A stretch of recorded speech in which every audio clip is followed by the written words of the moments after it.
तो माधव बरवा तो माधव बरवा तो माधव बरवा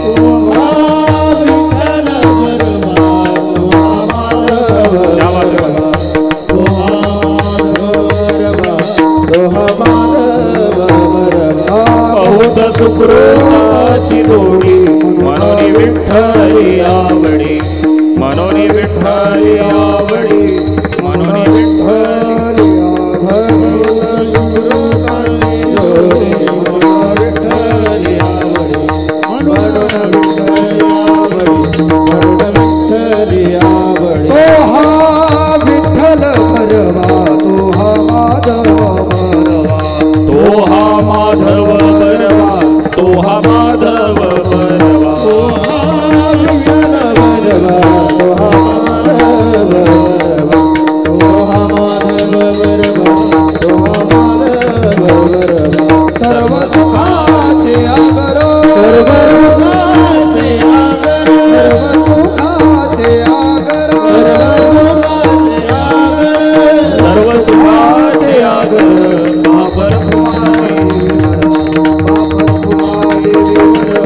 बापर देवीवर सर्व सुखाचे आगर बापर देवीवर बापर देवीवर बापर देवीवर तो हा विठ्ठल बरवा तो हा माधव बरवा तो हा माधव बरवा तो हा माधव बरवा विठ्ठल बरवा तो हा माधव बरवा तो हा माधव बरवा तो हा माधव बरवा जय जय राम कृष्ण हरी जय जय राम कृष्ण हरी जय जय राम कृष्ण हरी जय राम कृष्ण हरी जय जय राम कृष्ण हरी जय जय राम कृष्ण हरी जय जय राम कृष्ण हरी जय जय राम कृष्ण हरी जय जय राम कृष्ण हरी जय जय राम कृष्ण हरी जय जय राम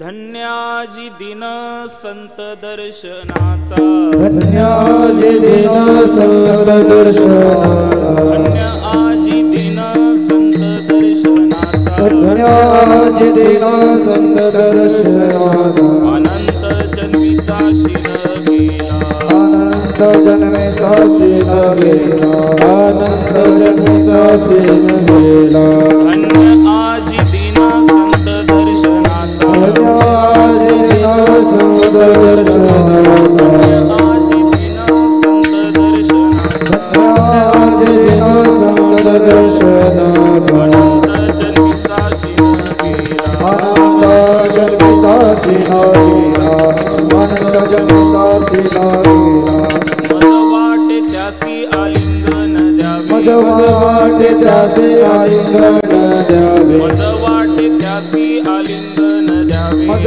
वाटे त्यासे आलिंगन द्यावे कदान सोडावे चरण त्यांचे कदा न सोडावे चरण त्याचे कदा न सोडावे चरण त्याचे विविध तापांची झाली बोळवण त्रिविध तापाचे झाले बोलवण विविध तापांची झाली बोळवण त्रिविध तापाचे झाले बोलवण देखिल्या चरण वैष्णवांचे देखिला चरण वैष्णवाचे चरण वैष्णवाचे मज वाटे त्यासी आलिंगन द्यावे मज वाटे त्यासे आलिंगन द्यावे मज वाटे त्यासी आलिंगन द्यावे मज वाटे त्यासे आलिंगन द्यावे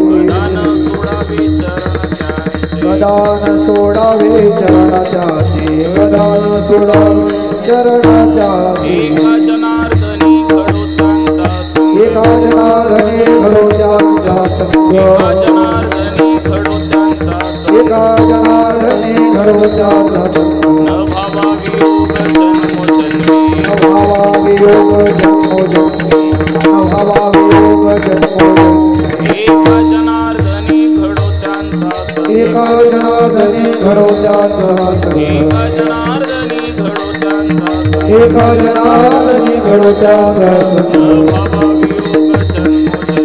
न भावा वियोग जन्मोजन्मी न भावा वियोग जन्मोजन्मी मज वाटे त्यासी आलिंगन द्यावे मजवाटे दासी आलिंगन द्यावे मजवाटे दासी आलिंगन द्यावे सोडावे चरण त्याचे सोडावे चरण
खालच्यांनी म्हणा, खालच्यांनी माझा इको कमी करा. विठोबा गेली का काय घरी? जाऊ द्या पंढरपूरला आवाज जाऊ द्या. बेंबीच्या देठापासून विठोबा म्हणा. विठोबा संख्येच्या मानाने आवाज येत नाहीये. तुम्ही जेवढी लोक आहेत ना तेवढा आवाज येत नाहीये. तुमच्या ओठांची हालचाल मला कळते की तुम्ही किती जोरात बोलताय. तुम्ही मला फसवा, देवाला फसवू नका. बेंबीच्या देठापासून विठोबाचं नाव घ्यायचंय. पांडुरंगाची शपथ आहे तुम्हाला सगळ्यांना. विठोबा वाढला आवाज. घाबरत आहे देवाला तुम्ही. Vithoba Vithoba Vithoba Vithoba Vithoba Vithoba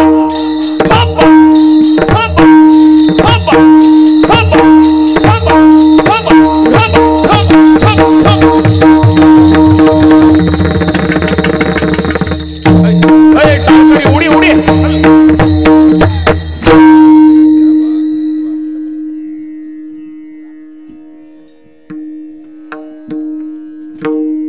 hello hello hello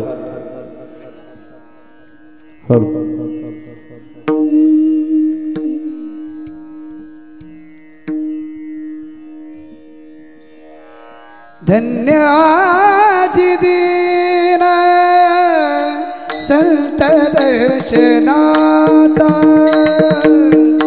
धन्याजी दीन संत दर्शनाचा धन्याजी दीन संत दर्शनाचा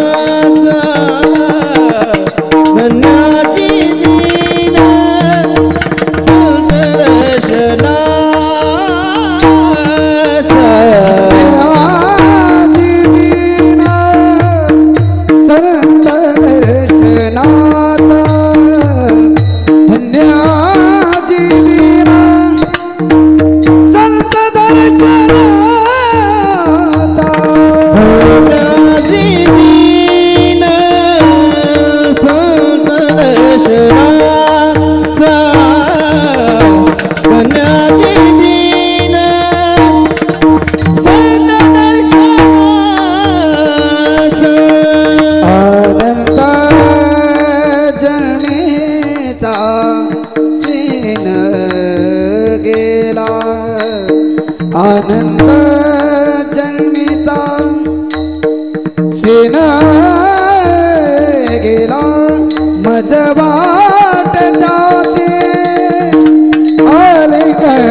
वाटे दासे आलिंगन द्यावे अनंत जन्मीचा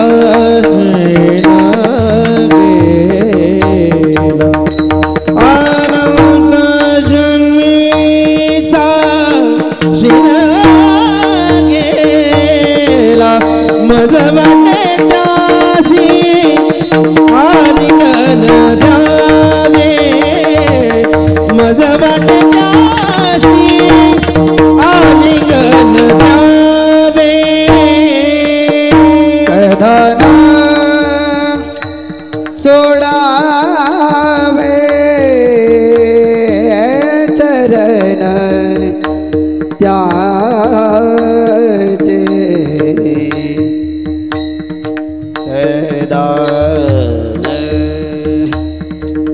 हैदान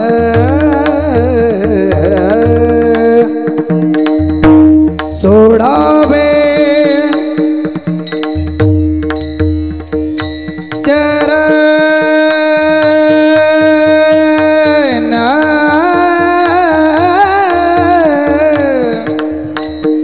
चरण त्याचे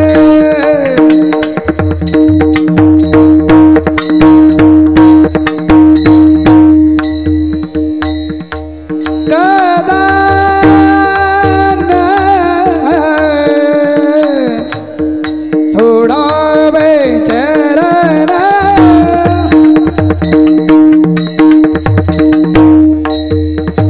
कदान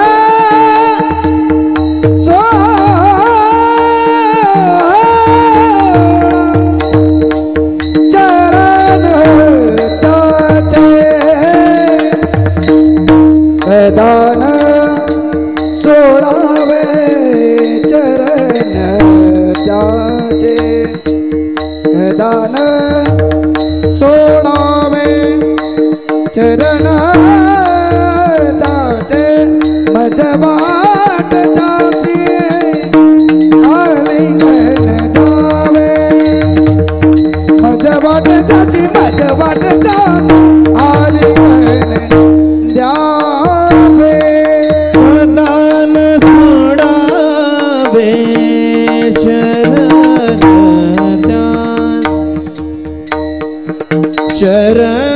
त्याचे कदान कदान सोडावे कदान सोडावे चरण त्या कदान कदान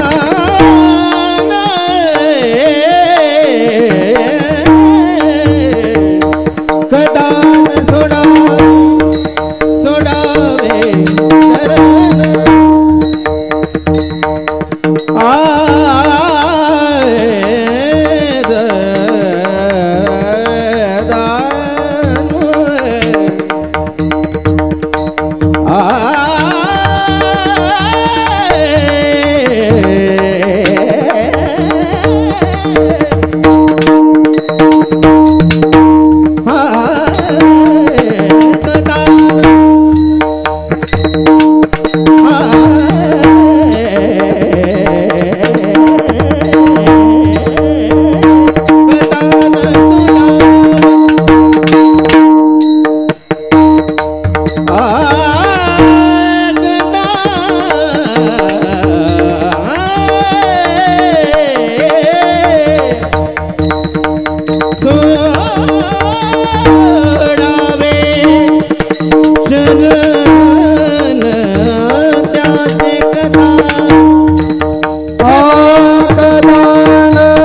सोडावे चरण चरण त्याचे कदान सोडावे चरण त्याचे मज वाट त्यासी आलिंगन द्यावे मज वाट त्यासी आलिंगन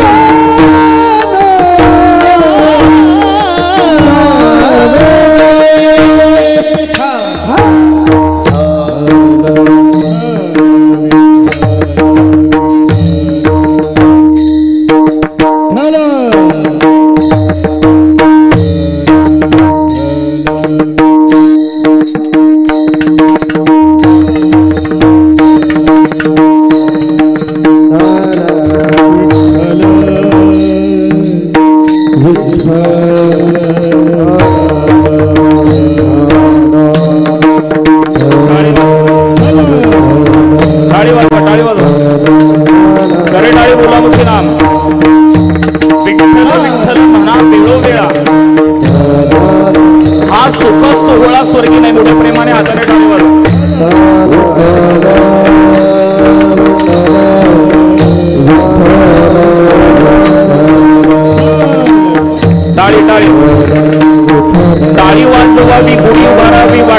गुलाबी पंढरीची मोठ्या प्रेमाने हाताने टाकलं.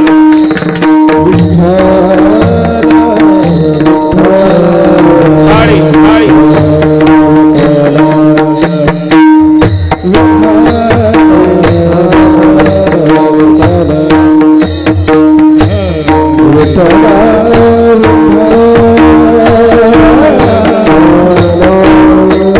बोला बोला विठ्ठल विठ्ठल बोला. बोला बोला विठ्ठल विठ्ठल बोला.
ब्रह्मानंदं परमसुखदं केवलं ज्ञानमूर्तिं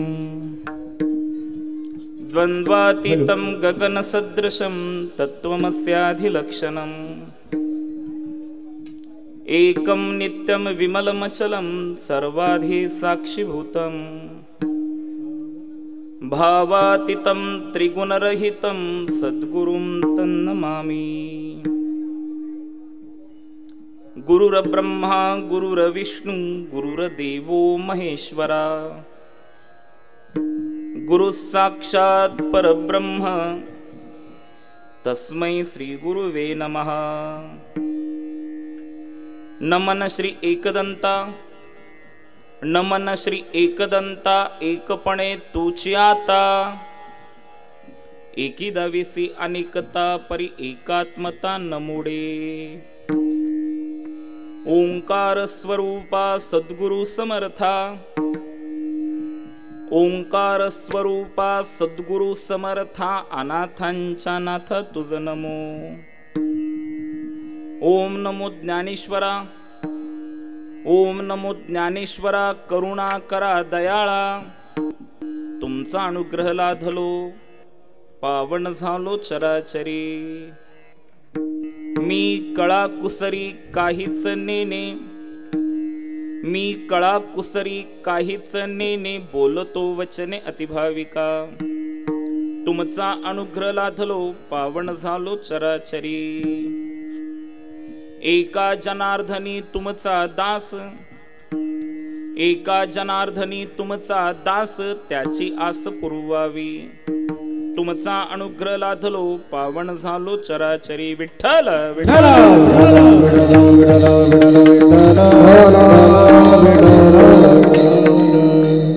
धन्याजी दिन संत दर्शनाचा अनंत जन्मीचा शिन गेला मज वाटे त्यासी आलिंगन द्यावे कदा न सोडावे चरण त्यांचे।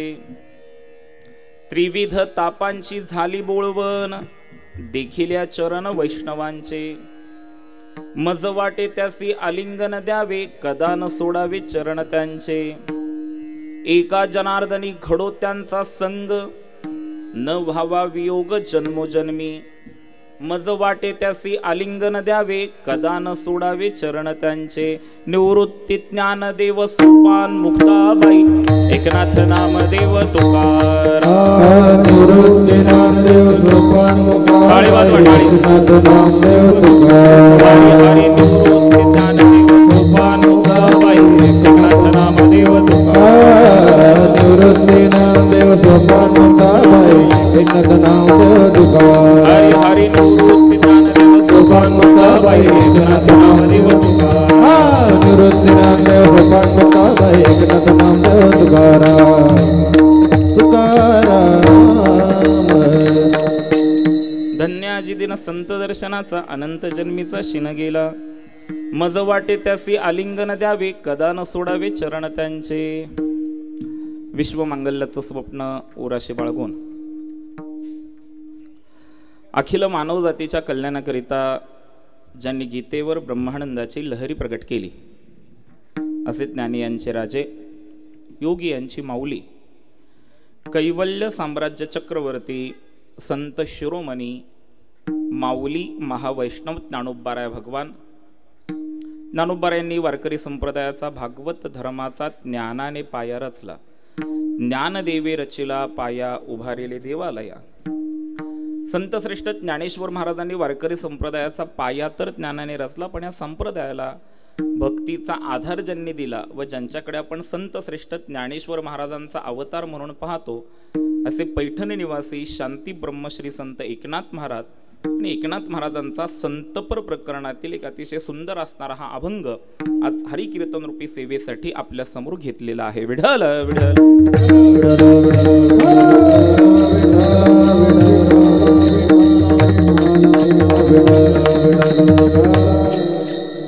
अतिशय सुंदर योग आहे. आपल्या गावामध्ये थोर सत्पुरुषांच्या आशीर्वादाने आयोजित करण्यात आलेला साईबाबा मंदिर प्राणप्रतिष्ठा सोहळा, ज्यांच्या माध्यमातून हा कार्यक्रम या ठिकाणी आयोजित करण्यात आलेला आहे. साई सेवक श्री गुरुनाथ फुलोरे, कुमार आनंद फुलोरे, श्री साई सेवा मंडळ पनवेल विभाग कार्यकारिणी सभासद, त्याचप्रमाणे गुरुनाथ मारुती फुलोरे, सौभाग्यवती चंदाताई गुरुनाथ फुलोरे, कुमार आनंद काळूराम फुलोरे, सोनाली गुरुनाथ फुलोरे आणि समस्त ग्रामस्थ मंडळ खोनी यांच्या माध्यमातून आयोजित करण्यात आलेला हा साईबाबा मंदिर प्राणप्रतिष्ठा सोहळा. त्या निमित्ताने बाबांच्या चरणावर हे कीर्तन पुष्प समर्पित करण्यासाठी मला आमंत्रित करण्यात आलं.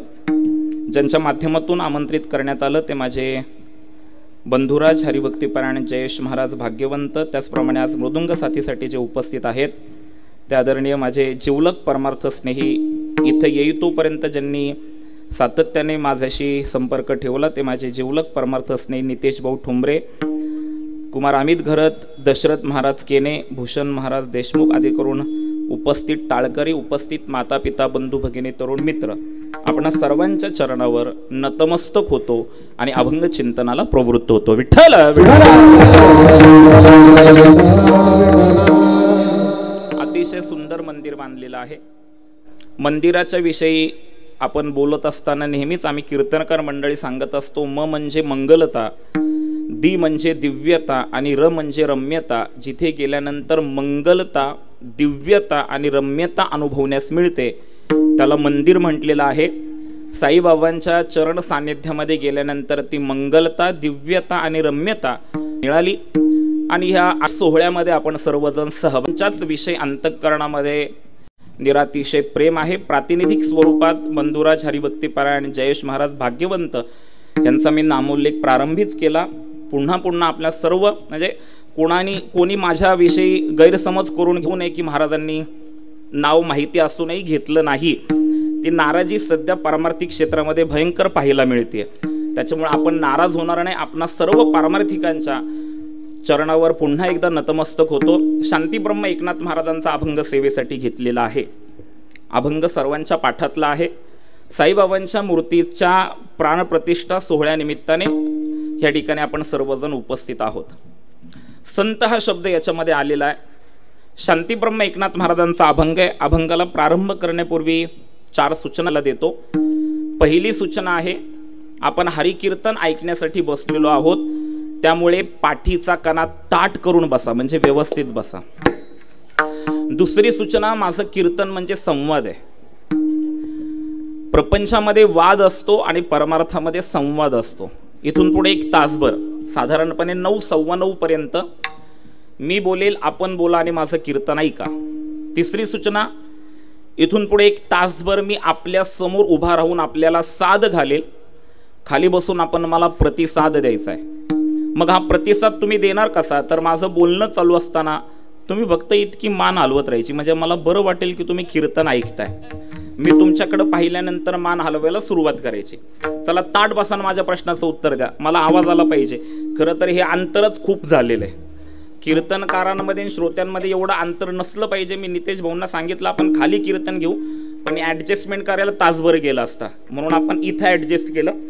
खरं तर कीर्तन हे सर्व श्रोत्यांच्या जवळ असलं पाहिजे, म्हणून आता जेवढं तुम्ही माझ्याकडे लक्ष द्याल तेवढं हे कीर्तन मला करायला छान वाटेल आणि तुम्हाला ऐकायलाही छान वाटेल. चला ताट बसा, माझ्या प्रश्नाचं उत्तर द्या. म्हणजे इथून पुढं कीर्तन संपेतोपर्यंत गेले का काय घरी, आणि मी गेले का काय घरी म्हटलं की आहे म्हणा, म्हणजे मला बरं वाटेल बरं का. आता इथून पुढे कीर्तन संपेतोपर्यंत मला माझ्या प्रश्नाचं उत्तर पाहिजे. इथून पुढे कीर्तन संपेतोपर्यंत कीर्तन कळलं तरी मान हलवायची, नाही कळलं तरी हा बस जमलं 2-4 जण तरी उत्तर देत आहेत. आणि आता शेवटची सूचना देतो. खूप छान वातावरण आहे, खूप प्रसन्न वातावरण आहे या परिसरामध्ये. जेव्हा मी कार्यक्रमाला येतो तेव्हा आपल्या कार्यक्रमाच्या आयोजनातून ही प्रसन्नता मला तुमची दिसत असते. परवाच मी मराठवाड्यामध्ये कीर्तनाला जाऊन आलो, म्हणजे तिकडच्या आयोजनाला मला नावं ठेवायची असं अजिबात नाहीये. खूप गर्दी असते. एकतर कीर्तनाची वेळ रात्री 9 ते 11 असते. इकडे 7 ते 9 जरी 9 ते 11 कीर्तनाची वेळ असली तरी प्रसन्नता खूप असते. आयोजन अतिशय सुंदर केलेलं आहे. म्हणून इतक्या प्रसन्न वातावरणामध्ये एक शेवटची सूचना देतो. जगातलं सर्व दुःख देवाने आपल्याच वाट्याला दिले असे चेहरे करून बसू नका, मला भीती वाटते बरं का. जरा प्रसन्न चेहरे ठेवा, टवटवीत चेहरे ठेवा आणि कीर्तन ऐका. आणि सगळ्यात महत्त्वाचं, मी कीर्तनकार म्हणून काय सांगणार आणि श्रोता म्हणून तुम्ही काय ऐकणार याही पेक्षा आपण कीर्तनाला बसलेलो आहोत. ज्या वेळेस विठ्ठलाचं भजन येईल त्या वेळेस हाताने टाळी वाजवा आणि तोंडाने विठ्ठलाचं नाव घ्या. विठ्ठल.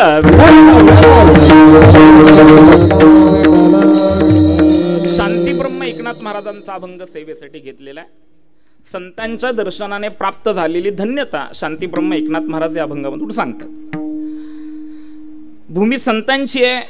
संतांचा महिमा दशरथ महाराज कितपत ज्ञात आहे लोकांना, आपण पारमार्थिक आहोत म्हणून आपल्याला माहिती आहे. काही दिवसांपूर्वी माझे मित्र आहेत, चित्रपटाचे दिग्दर्शक आहेत, दिग्पाल लांजीकर म्हणून. त्यांनी आता नुकताच श्री संत मुक्ताबाई असा एक चित्रपट, मुक्ताई नावाचा एक चित्रपट ते एप्रिल महिन्यामध्ये रिलीज करतात, प्रदर्शित होतोय. तर त्यांच्या चित्रपटामध्ये ज्ञानेश्वर महाराजांची भूमिका करण्यासाठी कलाकार पाहिजे होते, म्हणून भाऊ त्यांनी ऑडिशन्स घेतल्या आणि त्या ऑडिशन्समध्ये 200 मुलांनी सहभाग घेतला. किती मुलांनी? 200 मुलांनी सहभाग घेतला. भूमिका ज्ञानेश्वर महाराजांची आहे. अभिनय करण्यासाठी त्या ऑडिशन्समध्ये 200 मुलांनी सहभाग घेतला आणि त्या 200 मुलांमधल्या फक्त 4च मुलांना माहिती होतं की ज्ञानेश्वर महाराज कोण आहेत. 196 मुलांना माहिती नव्हतं आहेत. ही केवढी मोठी शोकांतिका आहे बरं. ही गोष्ट मी कुठल्या बाहेरच्या देशातली सांगत नाहीये, हे उदाहरण दिलंय, माझ्या बाबतीतच घडलेलं आहे. एका कार्यक्रमाचं आयोजन आम्ही करत होतो. त्या कार्यक्रमामध्ये आयोजकांनी मला फोन केला, पण तरी देखील मग मी त्या आयोजकांनी मला कीर्तनकारांची नावं दिली. मी सर्व कीर्तनकारांना फोन केले. माऊलींच्या कृपेने, आमच्या परंपरेच्या कृपेने शक्यतो मला कोणी नाही म्हणत नाही. तारीख दिली मला अनेकांनी, ज्यांची जे 7 कीर्तनकार होते त्यांनी तारीख दिली. आणि मग मी परत त्या आयोजकांना फोन केला की तुम्हाला अपेक्षित असलेले सर्व कीर्तन फोन केला. त्यांनी सगळी नावं त्याच्याकडे लिहून घेतली. आमचा पहिला फोन झाला. दुसरा फोन त्या प्रिंटिंग प्रेसवाल्याचा मला आला. तो म्हणला, पुरुषोत्तम दादा, साहेबांच्या कार्यक्रमाची पत्रिका आहे म्हणून मी हो बोललो, पण तशी मी काही कीर्तन महोत्सवाची पत्रिका याच्या पहिली कधी छापलेली नाहीये. मी काही ऑफिशियल कामं करतो, फार फार तर लग्नाच्या पत्रिका वगैरे छापतो, पण सप्ताहाची पत्रिका किंवा कीर्तन महोत्सवची पत्रिका मी पहिल्यांदाच छापतोय, तर मला ती चांगली छापायची आहे. फक्त काय आहे, माझ्याकडं 2 फोटो नाही आहेत. मी म्हटलं कोणते फोटो नाही आहेत? तो म्हटला माझ्याकडे पत्रिकेवर छापण्याची दैदिप्यमान संत परंपरा संत बहिणाबाईंनी त्यांच्या अभंगामधून सांगितलेली आहे. संत कृपा झाली, इमारत फळा आली, ज्ञानदेवे रचिला पाया, उभारिले देवालया, नामातयाचा किंकर जेने केला हा विस्तार, जनार्दन एकनाथ खांब दिला भागवत, तुका झाला से कळस, भजन करा सावकाश, बहिणी फडकती ध्वजा किंवा बहिणी म्हणे फडकती ध्वजा, निरूपण केले ओजा. ह्या दैदिप्यमान संत परंपरेमध्ये शांतीब्रह्म एकनाथ महाराजांचं वर्णन करताना बहिणाबाई सांगतात, जनार्दन एकनाथ खांब दिला भागवत. इंद्रायणीच्या पवित्र तीरावर बसलेलं गाव म्हणजे आळंदी आहे.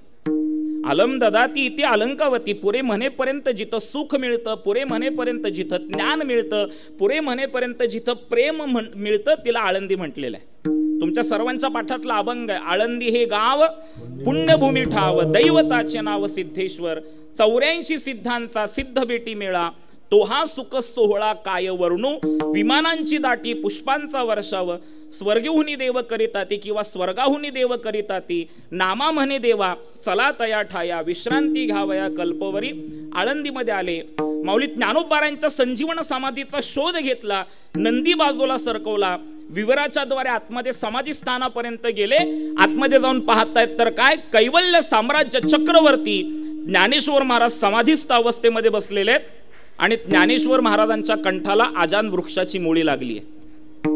नाथ महाराज पळत पळत गेले, ज्ञानोबारांचं दर्शन घेतलं, ज्ञानोबारांच्या कंठाला लागलेली आजान वृक्षाची मुळी बाजूला काढली, ज्ञानोबारांनी डोळे उघडले. ज्ञानोबारांची आणि नाथ महाराजांची दृष्टी एक झाली. ज्याची दृष्टी होता पूर्ण करी आपणासी पूर्ण, हा पूर्णत्वाचा अनुभव एकनाथ महाराजांना आला. 3 दिवस नाथ महाराज ज्ञानोबारांच्या सहवासात राहिले.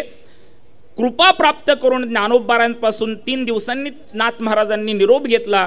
समाधी स्थानापासून विवराच्या द्वारे परत बाहेर आले.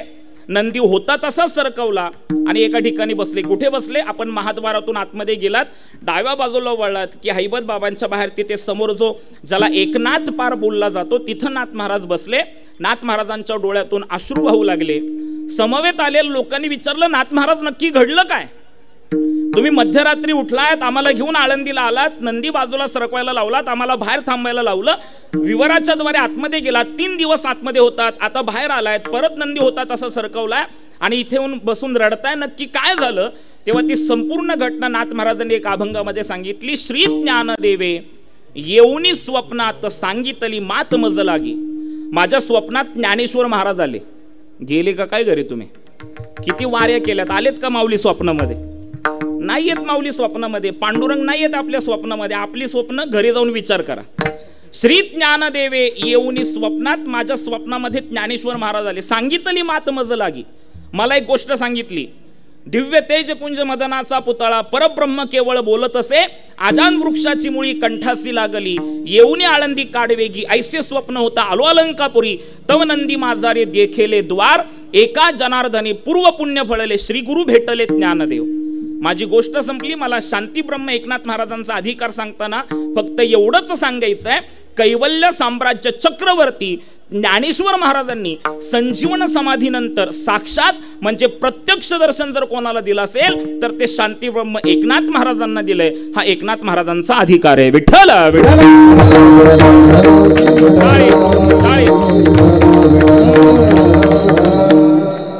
एकनाथ महाराजांचा अधिकार सांगत असताना मी अजून एक गोष्ट सांगतो. फार सुंदर गोष्ट. ऐकताय ना कीर्तन? ऐकताय ना?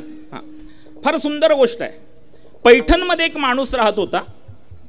खरं तर संत हा शब्द आलाय. साईबाबांच्या चरण सान्निध्यामध्ये आपण आहोत. तर ह्या घटना सर्व म्हणजे ते वेगवेगळ्या रूपात, तरी ते चालते ज्ञानाचे बिंब, तयाचे अवयव ते सुखाचे कोंब येरा, माणूस पण ते भांब लौकिक भाग.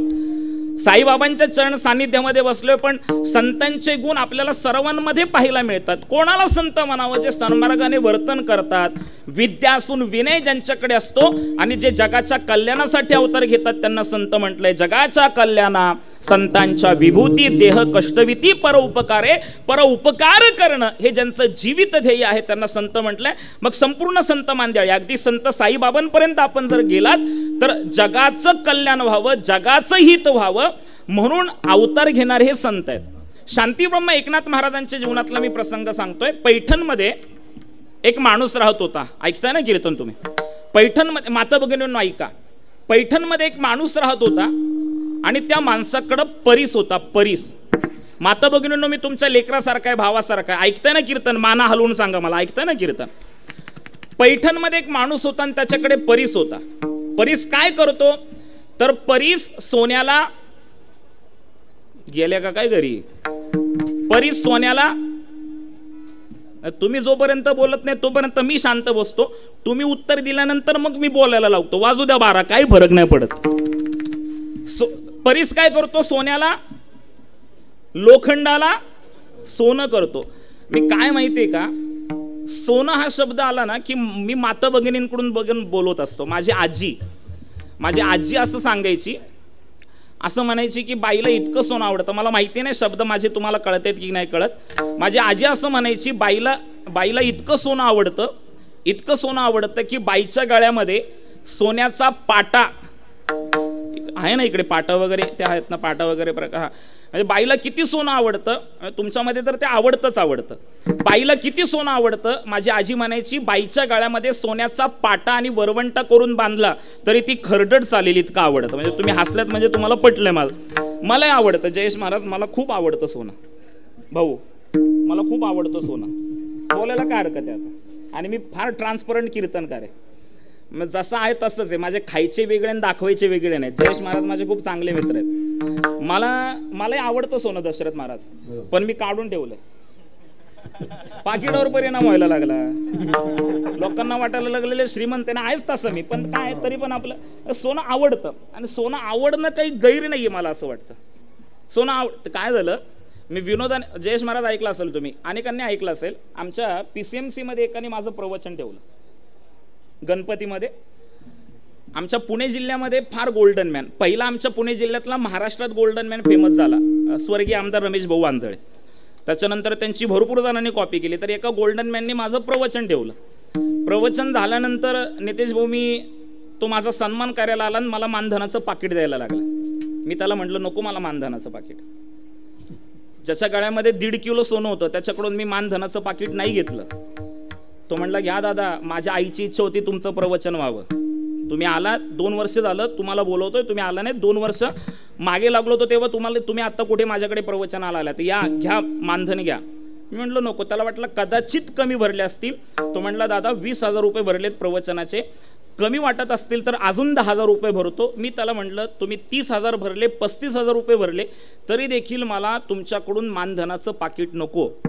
त्याला ते कौतुक वाटलं. त्याने त्याच्या बायकोला बोलवलं आणि तो म्हणला हे बघ, आपल्याकडे दरवर्षी इतके महाराज येतात, पैसे कमी भरले तर मागून घेतात, गाडी 2-2 किलोमीटरवरून परत पाठीमागं घेऊन येतात. दादांना आपण 25,000 रुपये 30,000 रुपये भरले तरी देखील दादा पाकिट घेत नाहीये. ज्याच्या गळ्यामध्ये 1.5 किलो सोनं आहे त्याच्याकडून मी मानधनाचं पाकिट घेतलं नाही म्हणून तो त्याच्या बायकोजवळ माझं कौतुक करतोय. बघ दादांनी पैसे घेतले नाहीत, काय दादांचा त्याग आहे. आता त्यांनी त्याग हा शब्द वापरल्यानंतर म्हटलं आता मला घाम सुटला, खरं बोललं पाहिजे. म्हणलं मी तुम्हाला फक्त मानधनाचं पाकिट नको बोललोय, तुम्ही मला फक्त कडकडून मिठी मारा. तुमच्या गळ्यातल्या 2-4 सोन्याच्या चैनी माझ्या गळ्यात पडू द्या म्हणजे माझं पोट भरेल. विनोदाचा भाग सोडून द्या, मी सोन्यावरून बोलत होतो. तर पैठणमध्ये एकनाथ महाराजांच्या त्या पैठणमध्ये एक माणूस होता आणि त्याच्याकडे परीस होता. तर त्याला तीर्थयात्रेला जायचं होतं. माता भगिनींनो, ही पूर्वीच्या काळातली तीर्थयात्रा. माणूस पूर्वीचा, आता खूप साधन आहेत. कोणी विमानाने जात आहे, कोणी गाडीने जात आहे, कोणी रेल्वेने जात आहे. ज्याला जसं वाटेल तसं ते जात आहेत प्रयागराजला आता. आणि ट्रॅफिकमध्ये अडकत आहेत. माझा एक मित्र गेला 4 दिवस ट्रॅफिकमध्येच अडकलेला, अजून निघालेलंच नाहीये बाहेर. काय लोक सध्या काय ट्रेंडिंग, लोकांनी देव पण वाटून घेतलेत. पटतंय का माझं? देव पण वाटून घेतलेत. ज्याला श्रीमंत व्हायचंय तो जातोय तिरुपती बालाजीला, ज्याला निवडणुकीत निवडून यायचंय तो जातोय गुवाहाटीला. येते का लक्षात? इकडे आपल्या पांडुरंगाकडे वगैरे फारशी गर्दी नाहीये. आता प्रयागराजला गेलीत लोक, तिकडे जाऊन तिथलं महत्व पटवून किती लोक तिथे स्नानाला जात आहेत ही गोष्ट नंतरची आहे. पण आम्हाला स्टोरीला फोटो ठेवायचा आहे गंगेमध्ये आंघोळ करताना, आम्हाला व्हॉट्सअपच्या स्टेटसला फोटो ठेवायचा आहे गंगेमध्ये आंघोळ करताना, आम्हाला फेसबुक इंस्टाग्रामला अपलोड करायचं आहे गंगेमध्ये आंघोळ करताना. तुम्ही अतिशय निर्मळ मनाने तिथं जायलाच पाहिजे असं काही नाहीये. म्हणजे कुंभमेळा हा 144 वर्षांनी भरलेला आहे असं काहीतरी मी वाचतोय, काहीतरी माहिती मला मिळते. पण 144 वर्षांनी भरलेल्या कुंभमेळ्यामध्ये साधू संतांपेक्षा 2-4 माणसंच जास्त ट्रेंडिंगला आलीत. म्हणजे मी सोशल मीडिया जर आपण पाहिलं तर हर्षा नावाची एक मुलगी ती ट्रेंडिंगला आली, त्याच्यानंतर माळा विकणारी मोनालिसा ट्रेंडिंगला आली, त्याच्यानंतर ममता कुलकर्णी ट्रेंडिंगला आली, त्याच्यानंतर IITN बाबा ट्रेंडिंगला आले. मला वाटलं आपण पण बिग बॉस मधून तिकडच जावं. विनोदाचा भाग सोडून द्या. तर पूर्वीच्या काळातली ती तीर्थयात्रा होती. माणूस तीर्थयात्रेला गेला, परत आला तर आपला नाही तर देवाचा, असं होतं. आमच्या घरातून एक माणूस साधारणपणे मला वाटतं 1952-53च्या दरम्यान तीर्थयात्रेला गेला. आमचे असतील खापर पंजोबा वगैरे, ते काही परत आलेच नाही. माणूस देवाला गेला, आला तर आपला नाही तर देवाचा. तशी ती पूर्वीच्या काळातली तीर्थयात्रा. त्याला जायचं होतं तीर्थयात्रेला, ज्याच्याकडे परीस होता त्याला जायचं होतं तीर्थयात्रेला. त्यांनी विचार केला, आपण जर हा परीस, जो लोखंडाला सोनं करणारा हा जो परीस आहे, हा परीस जर आपण तीर्थयात्रेला सोबत घेऊन गेलो तर प्रवासामध्ये कुठेतरी हा परीस हरवेल आणि आपलं नुकसान होईल. मग हा परीस आपण इथंच कुठेतरी ठेवला पाहिजे.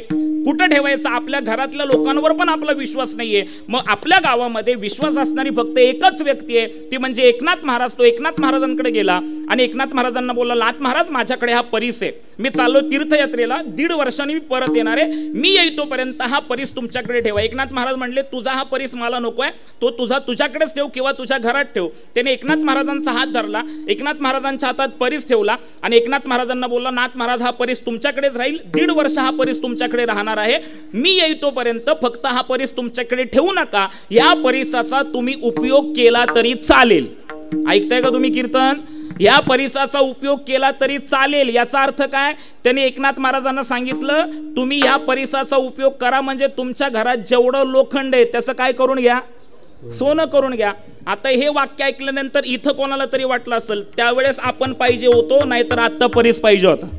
नावाला लोखंड शिल्लक ठेवलं नसतं. नाथ महाराजांनी तो परीस घेतला, देवाऱ्याखाली ठेवला आणि नाथ महाराज विसरून गेले. 1.5 वर्षानंतर तो माणूस आला, एकनाथ महाराजांच्या घरी गेला आणि एकनाथ महाराजांना बोलला, नाथ महाराज खूप चांगली तीर्थयात्रा झाली, अतिशय चांगली तीर्थयात्रा झाली, आता माझी तीर्थयात्रा करून मी इकडे आलेलो आहे, जाण्यापूर्वी मी तुमच्याकडे माझा परीस ठेवला होता, तेवढा परीस आणून द्या.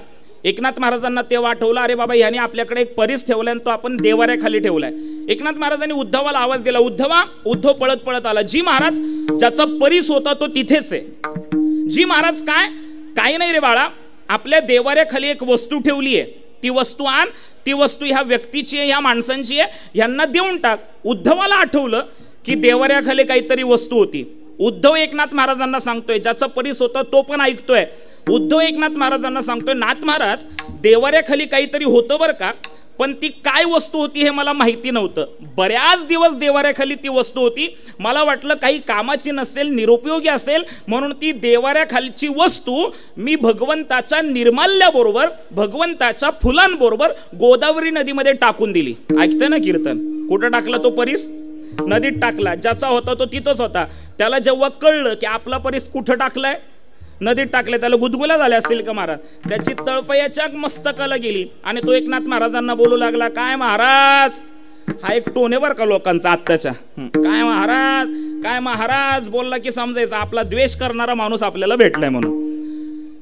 महाराजांना तो नाही प्रकारे नावं ठेवू लागला. नाथ महाराज म्हणले, बोलू नका, तुम्हाला तुमचा परीस पाहिजे ना, चला माझ्यासोबत. एकनाथ महाराज त्याला घेऊन गोदावरी नदीवर गेले, कमरे इतक्या पाण्यात उतरले, खाली वाकले, उंजळभर दगड घेतले आणि त्या माणसाला सांगितलं, या दगडांमधला तुझा जो परीस आहे तो तू घे. त्यांनी सोबत 2-4 लोखंडाचे तुकडे आणले होते. त्याने एकनाथ महाराजांच्या हातातून पहिला दगड उचलला, पहिला दगड पहिल्या लोखंडाच्या तुकड्याला लावला, पहिला लोखंडाचा तुकडा सोन्याचा झाला. त्यांनी दुसरा दगड एकनाथ महाराजांच्या हातून उचलला, दुसरा दगड दुसऱ्या लोखंडाच्या तुकड्याला लावला, दुसराही लोखंडाचा तुकडा सोन्याचा झाला. त्यांनी तिसरा दगड एकनाथ महाराजांच्या हातातून घेतला, तिसरा दगड तिसऱ्या लोखंडाच्या तुकड्याला लावला, तिसराही लोखंडाचा तुकडा सोन्याचा झाला. माझी गोष्ट संपली. मला फक्त संतांचा अधिकार सांगताना इतकंच सांगायचंय, परीस लोखंडाला सोनं करतो, परीस लोखंडाला सोनं करतो, पण एकनाथ महाराजांसारखे संत दगडाला परीस करतात. हा साधू संतांचा महिमा आहे, हा साधू संतांचा अधिकार आहे. आणि असा अधिकार घेऊन खऱ्या अर्थाने नाथ महाराज आपल्याला संतत्वाचा महिमा सांगतात.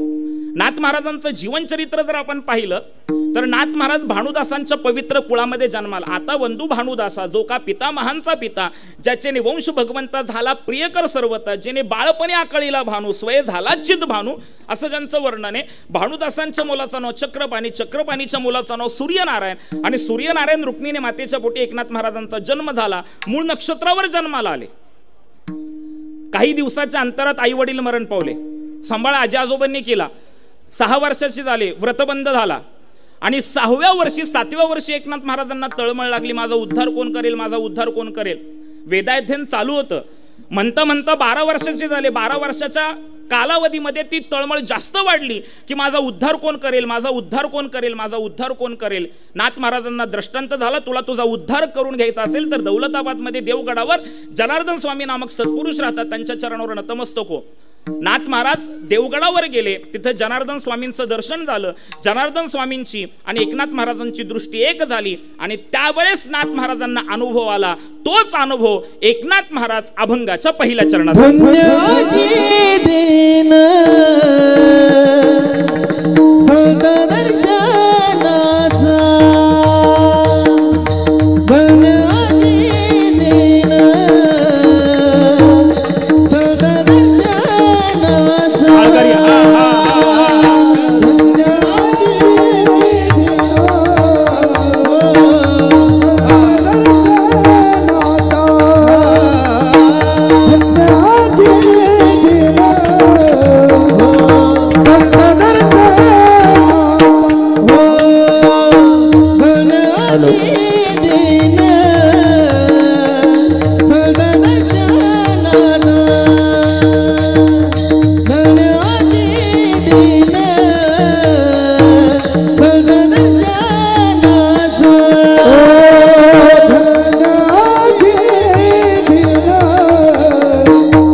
जनार्दन स्वामीची भेट झाली आणि नाथ महाराजांचा अनुभव नाथ महाराजांनी सांगितला. धन्याजी दिन संत दर्शनाचा अनंत जन्मीचा शीन गेला. मी धन्य झालो. काय आपल्या प्रापंचिकांच्या धन्यतेच्या व्याख्या अतिशय निराळ्या आहेत. गेले का काय घरी तुम्ही? झालं अजून एक अर्धा तास. आपल्या प्रापंचिकांच्या धन्यतेच्या व्याख्या फार निराळ्या आहेत. एखादी भौतिक गोष्ट आपल्याला भेटली तर आपल्याला वाटतं की आपण धन्य झालोय. ज्याला नोकरी नाही त्याला नोकरी लागली की त्याला वाटतं आपण धन्य झालो. ज्याचं लग्न ठरत नाही त्याचं लग्न ठरलं तर अतिशय सामान्य व्याख्या धन्यतेच्या, अतिशय सामान्य. आमच्यासारख्या महाराज मंडळींना असं वाटतं की दररोज कीर्तन असावं म्हणजे धन्यता आहे. बरं, नुसतं कीर्तन असं नव्हे, असावं असं नाही, वाट खर्ची पण व्यवस्थित असावी असं असतं. बरं, गंमत काय माहितीये का तुम्हाला? जीवनामध्ये साधू संतांनी केलेल्या धन्यतेच्या व्याख्या निराळ्या आहेत, सुखाच्या दुःखाच्या व्याख्याच निराळ्या आहेत. माझे आजोबा एक गोष्ट सांगायचे, ते म्हणायचे माणसाच्या जीवनामध्ये 2 शोकांतिका आहेत. ऐकताय ना कीर्तन? हवा आहे ते न मिळणं ही एक माणसाच्या जीवनातली शोकांतिका आहे, आणि हवा आहे ते मिळणं ही पण शोकांतिका आहे, म्हणजे दुःख आहे. जे हवा आहे ते मिळत नाही हे माणसाच्या जीवनातलं दुःख आपण समजू शकतो. पण जे पाहिजे आहे ते मिळाल्यानंतर जीवनातलं दुःख महाराज संपलं पाहिजे का टिकलं पाहिजे? संपलं पाहिजे ना. एखादी गोष्ट मला पाहिजे, मी तुम्हाला समजावून सांगतो. एखादी गोष्ट मला पाहिजे, जी गोष्ट मला पाहिजे ती मला भेटत नाही, ते माझ्या जीवनातलं दुःख असू शकतं ना. बोला ना, बोला ना. 9:15 पर्यंत करा दुःख सहन कीर्तनाचं. जी गोष्ट मला पाहिजे ती गोष्ट मला मिळत नाही हे माझ्या जीवनातलं दुःख आहे. पण जी गोष्ट मला पाहिजे ती गोष्ट मला मिळाल्यानंतर माझ्या जीवनातलं दुःख संपलं पाहिजे का राहिलं पाहिजे? संपलं पाहिजे. आम्ही कीर्तनकार मंडळी अनेक वेळेस उदाहरण देत असतो. हवा आहे ते न मिळणं जीवनामध्ये ते काय आहे? आमचे बाबा एक फार सुंदर सुभाषित सांगायचे, आशायम बद्धते लोका कर्मणाम परिबद्धते आयुक्षेन जानाती तस्मात जाग्रही जाग्रही जाग्रही. अरे बाबांनो, जागे व्हा, जागे व्हा, जागे व्हा. आशेमध्ये तुम्ही बांधत चाललेला आहेत आणि ती आशा पूर्ण करण्यासाठी तुम्ही कर्मात बांधत चाललेला आहे आणि त्याच्यामधून तुमच्या आयुष्याचा क्षण संपत चाललेला आहे. म्हणून जागे व्हा, जागे व्हा, जागे व्हा. आणि धन्यता खऱ्या अर्थाने कशात आहे याचा विचार करा. काय प्रापंचिक गोष्टी जीवनामध्ये मिळाल्या म्हणजे धन्यता नाहीये. आमच्या स्वरूपाची ओळख जेव्हा होती ना तो दिवस खऱ्या अर्थाने धन्यतेचा आहे. मरणार तर आपण आहोतच. मरण जसं जन्म आहे तसं जो जन्माला आलेला त्याचा मृत्यू हा निश्चित आहे. पण मृत्यूपूर्वी एका गोष्टीचा मृत्यू झाला पाहिजे त्याचा विचार फार सुंदर मांडलाय. अध्यात्मशास्त्रामध्ये मृत्यूचे 4 प्रकार सांगितलेत. सामान्यतः वेगवेगळे प्रकार तुम्हाला ऐकायला मिळत असतील, पण माझा मुद्दा आपल्याला समजावा म्हणून हा विचार मी आपल्या समोर ठेवतो. अध्यात्मशास्त्रामध्ये मृत्यूचे 4 प्रकार सांगितलेले. एक दैनिक मृत्यू सांगितलेला आहे, एक अवस्थांतर मृत्यू सांगितलेला आहे, एक देहाचा मृत्यू सांगितलेला आहे आणि एक अज्ञानाचा मृत्यू सांगितलेला आहे. मला धन्यता सांगायची फक्त. शांतीब्रह्म एकनाथ महाराजांना जरी आई वडील नसले तरी सर्व गोष्टी अनुकूल असताना देखील 12व्या वर्षी तळमळ लागली. माझा उद्धार कोण करेल, का तळमळ लागली? आणि सद्गुरूंच्या चरणावर लीन झाल्यानंतर त्यांची ती तळमळ संपली कशी काय? आणि नाथ महाराज धन्यता प्राप्त झाली असं का म्हणतात? त्याचं कारण आहे. मृत्यूचे 4 प्रकार सांगितलेले आहेत. मृत्यूचे 4 प्रकार सांगत असताना पहिला सांगितलंय दैनिक मृत्यू. दैनिक मृत्यू म्हणजे काय? आपलं रोजचं झोपणं हे दैनिक मृत्यूमध्ये समाविष्ट होतं. म्हणजे रात्री आपण झोपतो, झोपल्यानंतर आपलं नाव काय आहे हे आपल्याला आठवत नाही, आपण कुठे राहतो हे आपल्याला कळत नाही, आपले सगळे सोयरे नातेवाईक कुटुंब कोण आहे हे आपल्याला समजत नाही, आपल्याकडं कोणतं पद आहे हे आपल्याला समजत नाही, आपण किती प्रतिष्ठित आहोत हे आपल्याला समजत नाही. ह्या सगळ्या गोष्टी आपल्याला केव्हा आपण विसरलो जातो? दैनिक मृत्यूमध्ये ह्या गोष्टी तात्पुरत्या विसरल्या जातात. झोपलो, अरे काही लक्षातच नाही ना. काय दैनिक मृत्यू म्हणजे? मला एकाने विचारलं की पुरुषोत्तम दादा, सुखी माणूस कोणाला म्हणायचं? मी त्याला एका वाक्यात उत्तर दिलं, हंतरुणावर पडल्या पडल्या 5व्या मिनिटाला ज्याला गाढ झोप लागते ना तो खऱ्या अर्थाने सुखी. गेले का काय घरी तुम्ही झोपायला? हंतरुणावर पडल्या पडल्या 5व्या मिनिटाला ज्याला गाढ झोप लागते ना तो सुखी, गोळी न घेता. बरं का, आता बऱ्याच जणांना, जवळजवळ इथं 70 ते 75% लोकांना हायपर टेन्शन आणि ब्लड प्रेशर आहे बघा. झोपा माणसांच्या कमी झालेल्या आहेत. झोपा कमी का झाल्यात? कारण की इतरांचं चांगलं पाहवणं झालंय. लक्षात घ्या, इतरांचं चांगलं झालेलं पाहवत नाही, त्याच्यामुळं काही जणांच्या झोपा उडाल्यात, काही जणांची पोरं त्रास देत आहेत त्याच्यामुळं झोपा उडालेल्या आहेत, काही जणांच्या मुली नीट नांदत नाहीत त्याच्यामुळं झोपा उडालेल्या आहेत. इतक्या विवंचन आहेत. प्रत्येक माणूस इथं स्ट्रेसमध्ये. म्हणजे आपले चेहरे बघितल्यानंतरच कळतं की आपण किती तणावात आहे. विठ्ठल विठ्ठल.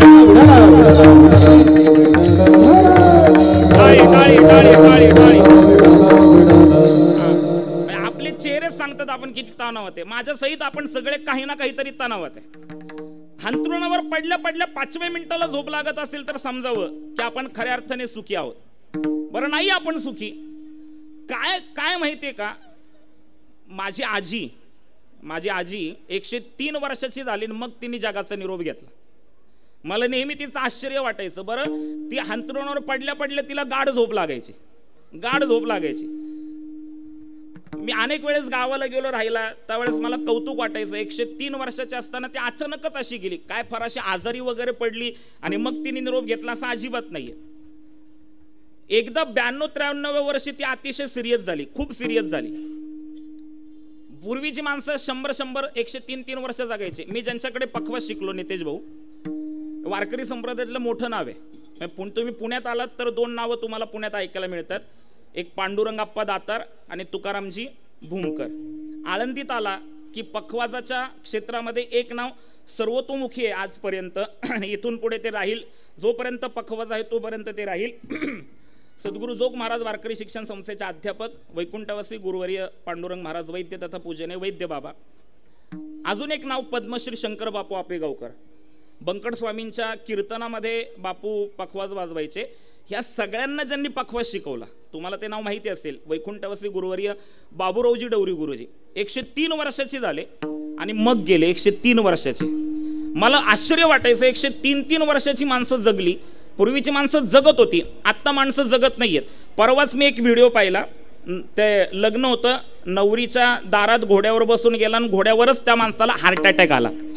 परवा दिवशी एक व्हिडिओ मी पाहिला की ती मुलगी गाण्यावर नाचता नाचता तिला हार्ट अटॅक आला आणि ती मेली. पूर्वी गेले का काय घरी तुम्ही? मी माझा मुद्दा समजून सांगतो. तर माझी आजी 103 वर्ष जगली. बस तिला पडल्या पडल्या अशी झोप लागायची. मी आईला अनेक वेळेस विचारलं, म्हटलं का आई असं कसं काय ग? आणि 103 वर्ष कशी काय जगली? ती एकदा 92-93 वर्ष अतिशय सिरियस झाली, खूप सिरियस झाली. आळंदीतून गेली, ते नदीचं पाणी घेऊन गेली. त्यावेळेस आमची इंद्रायणी अतिशय पवित्र होती. आता आमची इंद्रायणी अतिशय दूषित झाली, चंद्रभागा पण दूषित झाली. इंद्रायणी नद्या दूषित होण्याचं कारण काय हे जसं त्यांनी थोडंसं विचार करावं. जेव्हा आळंदी पंढरपूरला जाल तेव्हा आपल्याकडून त्या नद्या प्रदूषित होणार नाही, दूषित होणार नाही याची काळजी घ्या. विठ्ठल विठ्ठल. ते इंद्रायणीचं पाणी घेऊन गेली. आजी अतिशय सिरियस होती. सगळे वाट बघत होते माझ्या आईची. मग आमच्या आईनी मामीला सांगितलं, हे पाणी जरा वाटीमध्ये काढून आण. आणि ते चमच्याने म्हातारीला पाजलं. जरा म्हातारीला तरतरी आली. त्याच्यानंतर एक चतकोर चपाती दुधामध्ये मिक्सरमध्ये बारीक करून माझ्या आईने म्हातारीला चारली. म्हातारीने पूर्ण डोळे उघडले. ज्यांनी निम्मी अर्धी तयारी करून ठेवली होती ना, ते गावकरी निघून गेले. आता म्हातारी काही जात नाही म्हणले. आणि त्याच्यानंतर 10 वर्षांनी म्हातारी गेली. कारण काय सांगतो मी, पूर्वीची माणसं सुखी होती कारण की त्यांच्या गरजा कमी होत्या. आज माणसांच्या गरजा वाढल्या आणि त्या गरजांमुळे जी ती गरज पूर्ण करण्यासाठी आपली जी दमछाक होतीये, त्या गोष्टींमुळे आपण आपलं आयुष्य कमी करून घेतोय. माणसाला झोप लागली पाहिजे. ते सध्या एक गणित फार चांगलं फिरतंय. म्हणजे 8 तास माणसाने झोपावं, 8 तास काम करावं, 8 तास बाकीचे सगळे छंद जोपासण्यासाठी. म्हणजे 8 × 8 8 × 16 24 तास प्रत्येकाला. तर माणसाने 8 तास झोपलं पाहिजे. तर मी दैनिक मृत्यूवर बोलत होतो. माणसाला रात्री झोपल्या अंथरुणावर पडल्या झोप लागली पाहिजे. आपण रात्री झोपतो, सकाळी उठतो. माझे बाबा सांगतात नेहमी की सकाळी उठल्यानंतर अंथरुणावर बसल्या पहिले देवाचे आभार माना की देवाने आपला एक नवीन सुंदर दिवस दिलेला आहे. नाहीतर काही माणसं शिव्या देतच उठतात.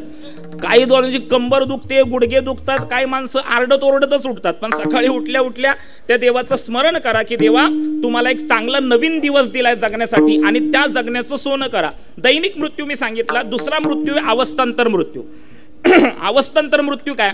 मुख्यतः देहाच्या 3 अवस्था सांगितल्यात. एक बाल्यावस्था सांगितली आहे, एक तारुण्यावस्था सांगितली आणि एक वृद्धावस्था सांगितलेली आहेत. ह्या 3ही दशेंचं वर्णन केले. बालपणे गेले नेनता, तारुण्य दशे विषय व्यथा, वृद्धपणी प्रवर्तली चिंता. आता पहा 3 अवस्था सांगितल्या देहाच्या: बाल्यावस्था, तारुण्यावस्था आणि वृद्धावस्था. बाल्यावस्थेचा मृत्यू झाल्यानंतर तारुण्यावस्था आहे, तारुण्यावस्थेचा मृत्यू झाल्यानंतर वृद्धावस्था आहे. बाल्यावस्थेचा मृत्यू झाला, पहा बरं का, तारुण्यावस्था आपल्याला सर्वांना अतिशय प्रिय आहे. चला पटापटा माझ्या प्रश्नाचं उत्तर द्या, अजून 15-20 मिनिटं ताट बसा. बाल्यावस्था, हे पहा, आपण लहान होतो का नव्हतो? पटकन उत्तर द्या. आपण लहान होतो का नव्हतो? बोला बोला, तुम्ही उत्तर दिल्याशिवाय मी पुढचं बोलणार नाही. आपण लहान होतो का नव्हतो? होतो. बरं, आपण आत्ता लहान आहोत का? पटकन उत्तर द्या. नाही. बरं, आपल्याला लहान व्हायचं असेल तर आपण होऊ का? नाही होणार. म्हणजे बाल्यावस्था आपल्या काय झाला? मृत्यू झाला. बाल्यावस्थेचा मृत्यू झाल्यानंतर अवस्था कोणती आहे? तारुण्यावस्था. बरं, तारुण्यावस्थेचाही मृत्यू होणार आहे, पण तारुण्यावस्थेचा मृत्यू आपण स्वीकारत नाही. तारुण्यावस्था आपल्याला इतकी प्रिय आहे. तुम्ही म्हणाल पुरुषोत्तम दादा असं कसं काय म्हणता? तारुण्यावस्थेचा मृत्यू आपण स्वीकारत नाही. मी तुम्हाला समजावून सांगतो, कोणी फक्त राग येऊन देऊ नका. तारुण्यावस्थेचा मृत्यू व्हायला लागला हे कसं समजायचं? तारुण्यावस्थेचा मृत्यू आपल्याला प्रिय नाहीये, पण तो येतो. आणि तारुण्यावस्थेचा मृत्यू कसा आपल्याला ओळखायचं ते मी तुम्हाला अगदी एक बेसिक आहे. तारुण्यावस्थेचा मृत्यू होणार आहे, पण तारुण्यावस्थेचा मृत्यू आपण स्वीकारत नाही. का स्वीकारत नाही? कारण की तारुण्यावस्था आपल्याला प्रिय आहे, आवडते. मग तारुण्यावस्थेचा मृत्यू स्वीकारत नाही. कसं? तारुण्यावस्थेचा मृत्यू व्हायला लागला हे कसं समजायचं? आपली काळी भोर केस पांढरी व्हायला लागली की समजायचं आपल्या तारुण्यावस्थेचा काय व्हायला लागलाय? मृत्यू व्हायला लागलाय. पण आपण एवढे डॅम्बिस त्या पांढऱ्याला परत काळे करतो. येतंय का? पांढऱ्याला काळं करणं म्हणजे तारुण्यावस्था आपल्याला आवडते. मग तारुण्यावस्थेचाही मृत्यू होणार आहे आणि वृद्धावस्थेचाही मृत्यू होणार आहे आणि देहाचा मृत्यू सांगितलाय. पण दैनिक मृत्यू, अवस्थांतर मृत्यू, देहाच्या मृत्यूपेक्षा चौथा जो मृत्यू सांगितलेला आहे तो अज्ञानाचा मृत्यू सांगितलेला आहे. आणि ज्या दिवशी तुम्हाला अज्ञानाचा मृत्यू होईल ना, अज्ञानाचा मृत्यू होणं म्हणजे जीवनात धन्यता प्राप्त होणं. आणि तो अज्ञानाचा मृत्यू सद्गुरु कृपेशिवाय होत नाही. आणि जनार्दन स्वामींची भेट झाली, जनार्दन स्वामींचा अनुग्रह झाला, म्हणून नाथ महाराज म्हणतायत माझं जीवन धन्य झालं, ज्यांच्या कृपेमुळे माझ्या अज्ञानाची निवृत्ती झाली. आणि अज्ञानाची निवृत्ती झाली, अनंत जन्मीचा शीन गेला. हा जो अनंत जन्मीचा शीन आहे ना, 83,99,999 योनी भोगल्या आणि शेवटची पाळी मनुष्य हा जन्म. बरं, तर अजून एका वेगळ्या प्रकारे तुम्हाला समजावून सांगतो. आमच्या इथे बाबूराव म्हणून आमचे चोपदार होते. तुम्ही ते तुमच्या कीर्तनात ते राहिलेत उभे, वारले ते, अतिशय निष्ठा. तर त्यांचा एक अभंग असायचा, तो गाथेमध्ये मला कधी सापडला नाही. ते म्हणायचे अमृतनाथ स्वामींकडं 9,000 अभंगाची गाथा होती आणि त्या गाथेमधला हा अभंग आहे. तर अभंग फार सुंदर आहे. कोणी नाही रे कुणाचे अवघे सुख संपत्तीचे, जैसा वसतो बाजार तैसा देहाचा विचार, क्षण आहे क्षण नाही काळ प्राण नेतो घाई, तुका मने सावध असा प्रभू नामी सदा वसा. याच्यात जे दुसरं चरण आहे ना, जैसा वसतो बाजार तैसा देहाचा विचार. ग्रामीण भागामध्ये आजही आठवडा बाजार भरतो आणि ग्रामीण भागातल्या लोकांना त्या आठवडा बाजारामध्ये आठवडाभर जे साहित्य लागतंय ते घ्यायचं असतं. एक महिला, एक बाई यादी केली तिने सर्व, आठवडा बाजारामध्ये गेली आणि आठवणीने सगळ्या गोष्टी घेतल्या आणि त्या कागदाच्या पाठीमागे एक वस्तू लिहिली होती, ती तिच्या लक्षात आलं नाही. घरी आली, पिशवीतलं सगळं सामान काढलं आणि सामान काढल्यानंतर डोक्याला हात लावून बसली. म्हटलं सगळं आणलंय पण मीठच आणायचं राहिलं, म्हणजे ते मीठ आता आणण्यासाठी आठवडा जावा लागणार, तोपर्यंत आळणीचं जेवण तिला जेवावं लागणार. तसं महाराज म्हणतात की अरे बाबांना, तुम्हाला हा जो जैसा वसतो बाजार तैसा देहाचा विचार, हा जो बाजार आहे ना देहाचा विचार करताना, त्याचा आठवडा केवढा मोठा आहे माहितीये? 83,99,999 योनी रुपये आठवडा जावा लागतो, तेव्हा देहरूपी बाजार भरतो. आणि देहरूपी बाजार भरल्यानंतर तुम्हाला तुमच्या अज्ञानाची निवृत्ती करून घ्यायची असते आणि ती अज्ञानाची निवृत्ती ज्या दिवशी होईल तो दिवस धन्य असतो. नाथ महाराजांना जनार्दन स्वामींची भेट झाली आणि अज्ञानाची त्यांची निवृत्ती झाली, ज्यांच्यामुळे माझा अनंत जन्मीचा शीन गेला. आणि ज्यांच्यामुळे अनंत जन्मीचा शीन गेला त्यांना मला आलिंगन द्यावंसं वाटतं, मज वाटे त्यासी आलिंगन द्यावे, कदा न सोडावे चरण त्यांचे. अजून काय फळ मिळालं? त्रिविध तापांची झाली बोळवण, देखिल्या चरण वैष्णवांचे. ज्यांच्या दर्शनाने अनंत जन्मीचा शीन गेला, ज्यांच्या दर्शनाने त्रिविध तापांची बोळवण झाली, अशा संतांचा संग मला सदैव घडू दे हे महाराज अभंगाच्या शेवटच्या चरणात. एका जनार्दनी घडू त्याचा संग, एका जनार्दनी घडू त्याचा संग. टाळ टाळ टाळ टाळ टाळ. एका जनार्दनी घडू त्याचा संग, एका जनार्दनी, एका जनार्दनी घडू त्याचा संग, एका जनार्दनी घडू त्याचा संग. एका जनार्दनी घडू त्याचा संग, एका जनार्दनी घडू त्याचा संग. बाबा वियोग जन्म जन्मीन, बाबा वियोग जन्म जन्मी, मज वाटे त्याची आलिंगन द्यावे, मज वाटे त्याची आलिंगन द्यावे.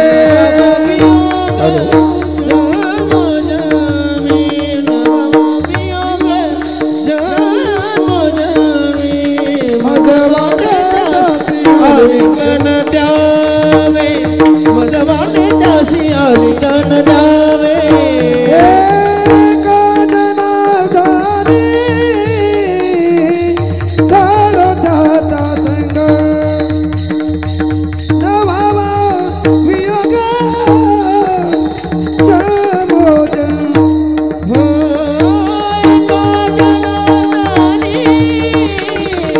घडू त्याचा संग, हे नवावा वियोग जन्मोजन्मी,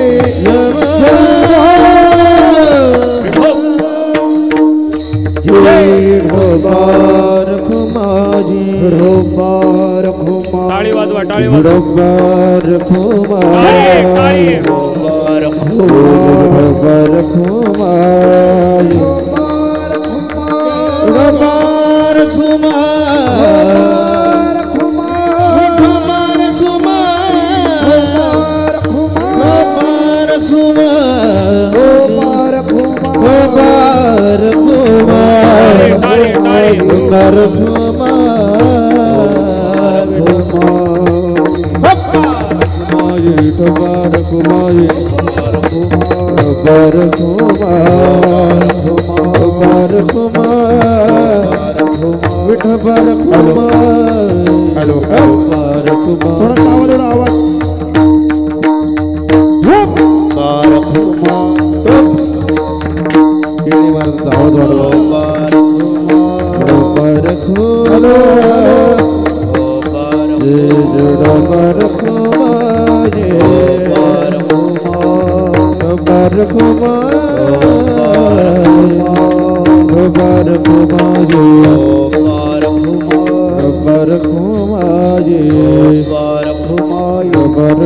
खुमा, ढोबार खुमा, ढोबार खुमा, ढोबार खुमा,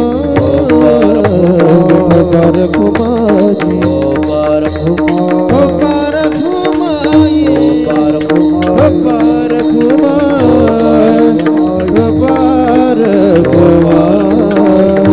ढोबार खुमा, हप्पा खुमाई, ढोबार खुमाई, ढोबार खुमा, जय जय ढोबार खुमा, जय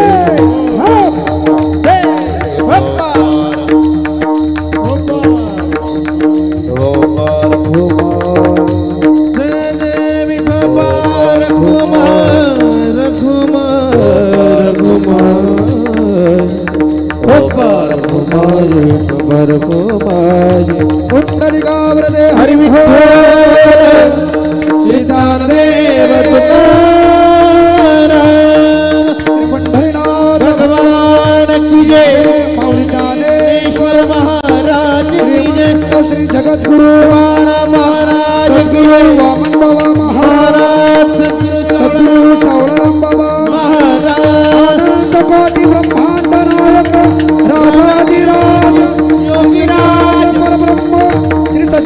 सद्गुरु साईनाथ महाराज की जय।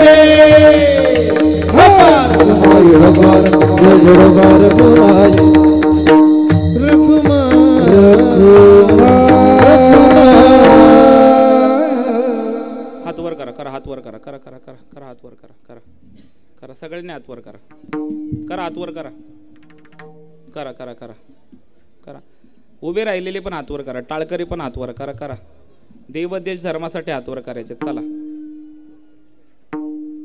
इतका सुंदर सोहळा या परिवाराने या ठिकाणी आयोजित केलाय आणि इतका सुंदर मला खूप छान वाटलं, इथे येऊन अतिशय प्रसन्न वाटलं।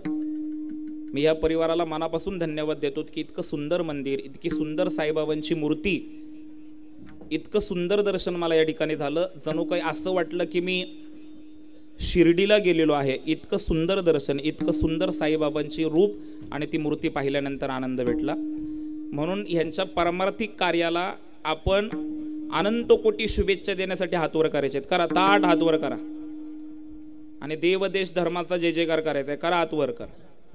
काय परत परत हा नर्तन घाला घाला घाला परत परत हा नर्तनू आपल्याला मिळणार नाहीये अजून। विठ्ठल विठ्ठल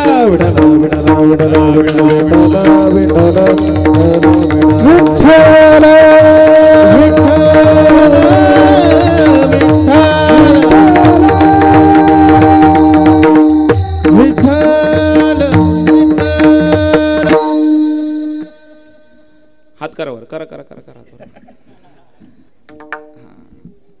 इतका सुंदर परंपरा इकडं आपली वारकरी संप्रदायाची, इतकी इकडं नेहमी मी कीर्तनाला येतो त्यावेळेस इतका तुम्हाला पाहिल्यानंतर आनंद होतो, म्हणजे जेवढा आनंद म्हणजे मला माझ्या परंपरेमध्ये कीर्तन करताना होतो तेवढाच आनंद इकडे मी आलो की श्री सद्गुरू वामन बाबा महाराज, सावळाराम महाराज, वासुदेव महाराज यांचं स्मरण झाल्याशिवाय मी कीर्तन पूर्ण करू शकत नाही। इतकी मोठी परंपरा वारकरी संप्रदायाच्या विचारांची ह्या सत्पुरुषांनी आपल्याला घालून दिली आहे, त्या सत्पुरुषांचा जय जयकार करायचा आहे। करा हात वर, करा हात वर, करा करा बरं जाऊ दे, करा हात खाली, करा अवघडले असाल, झालं रिलॅक्स, करा आता हात वर, चला हा करा करा हात वर। हा मी पंढरीनाथ भगवान की मालाला तुम्ही सर्वांनी जय म्हणायचंय, माझा इको वाढवू नका, माईक मधून जय म्हणू नका, तुमच्या सर्वांचा जय मला ऐकू आला पाहिजे।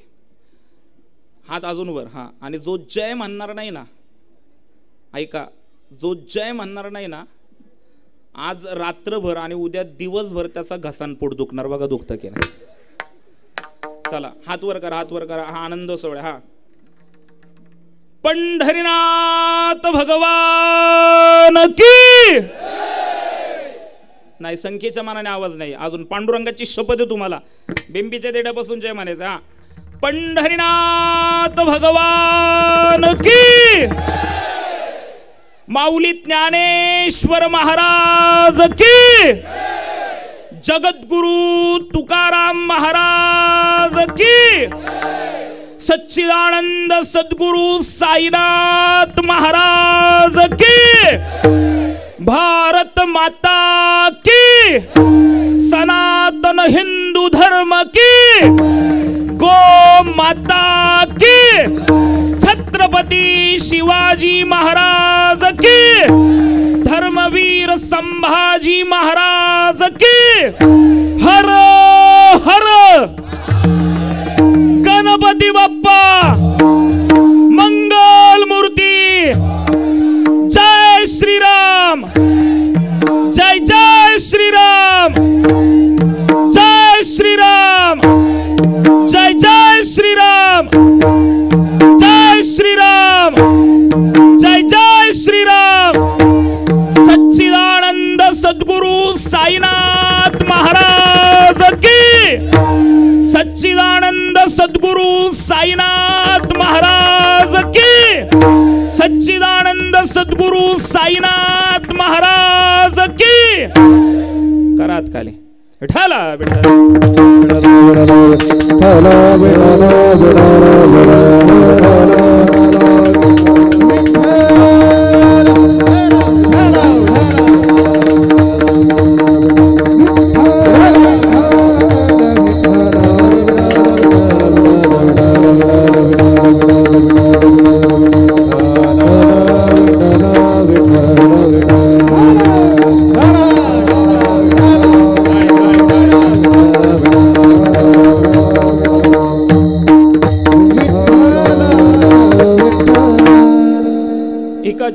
घडो त्यांचा संग, न व्हावा वियोग जन्मोजन्मी. सद्गुरू साईनाथ महाराजांच्या चरण सानिध्यामध्ये तीच अनुभूती आपल्याला सगळ्यांना येते. ज्यांच्या दर्शनाने अनंत जन्मीचा शीन गेला. सद्गुरू साईनाथ महाराजांच्या अर्थात बाबांच्या जीवनचरित्रातून काय शिकायचं, माणसाला माणूस म्हणून जगण्याचं ज्ञान बाबांनी दिलं, लक्षात घ्या. आणि मानवी जीवन जगत असताना आज जो आपल्याला तणाव आहे, आज जे आपल्याला नैराश्य येतं, ते नैराश्य आणि तो तणाव न येण्यासाठी साईनाथ महाराजांनी अर्थात साईबाबांनी जे अतिशय महत्त्वाचं वाक्य आपल्याला सांगितलं, श्रद्धा और सबुरी. तुम्ही श्रद्धा ठेवा आणि तुमच्याजवळ संयम असला पाहिजे. आणि साईबाबांनी फार महत्त्वाचं ज्ञान समाजाला दिलं. आपण भेदभाव करतो, तू कोणत्या पंथाचा आहेस, तू अमक्या पंथाचा, तो तमक्या पंथाचा, तू अमक्या धर्माचा, तू तमक्या धर्माचा, तू स्त्री, तू पुरुष, तू लहान, तू तरुण, तू वृद्ध, तू श्रीमंत, तू गरीब. हा भेदभाव आपल्यासारख्या माणसांनी केला. पण हा भेदभाव मिटवण्याचं काम जर कोणी केलं असेल तर सत्पुरुषांनी, साधू संतांनी केलेलं, संत साईबाबांसारख्या संतांनी केलेलं आहे. अतिशय महत्त्वाचं वाक्य बघा. अख्ख्या परमार्थाचं सार साईबाबांनी सांगून ठेवलंय, सबका मालिक एक है. सबका मालिक एक है. हे केवढं मोठं सार सांगितलंय. आपण भण्या भण्या भटकत बसतो. आपण सीझनल देव केलेत.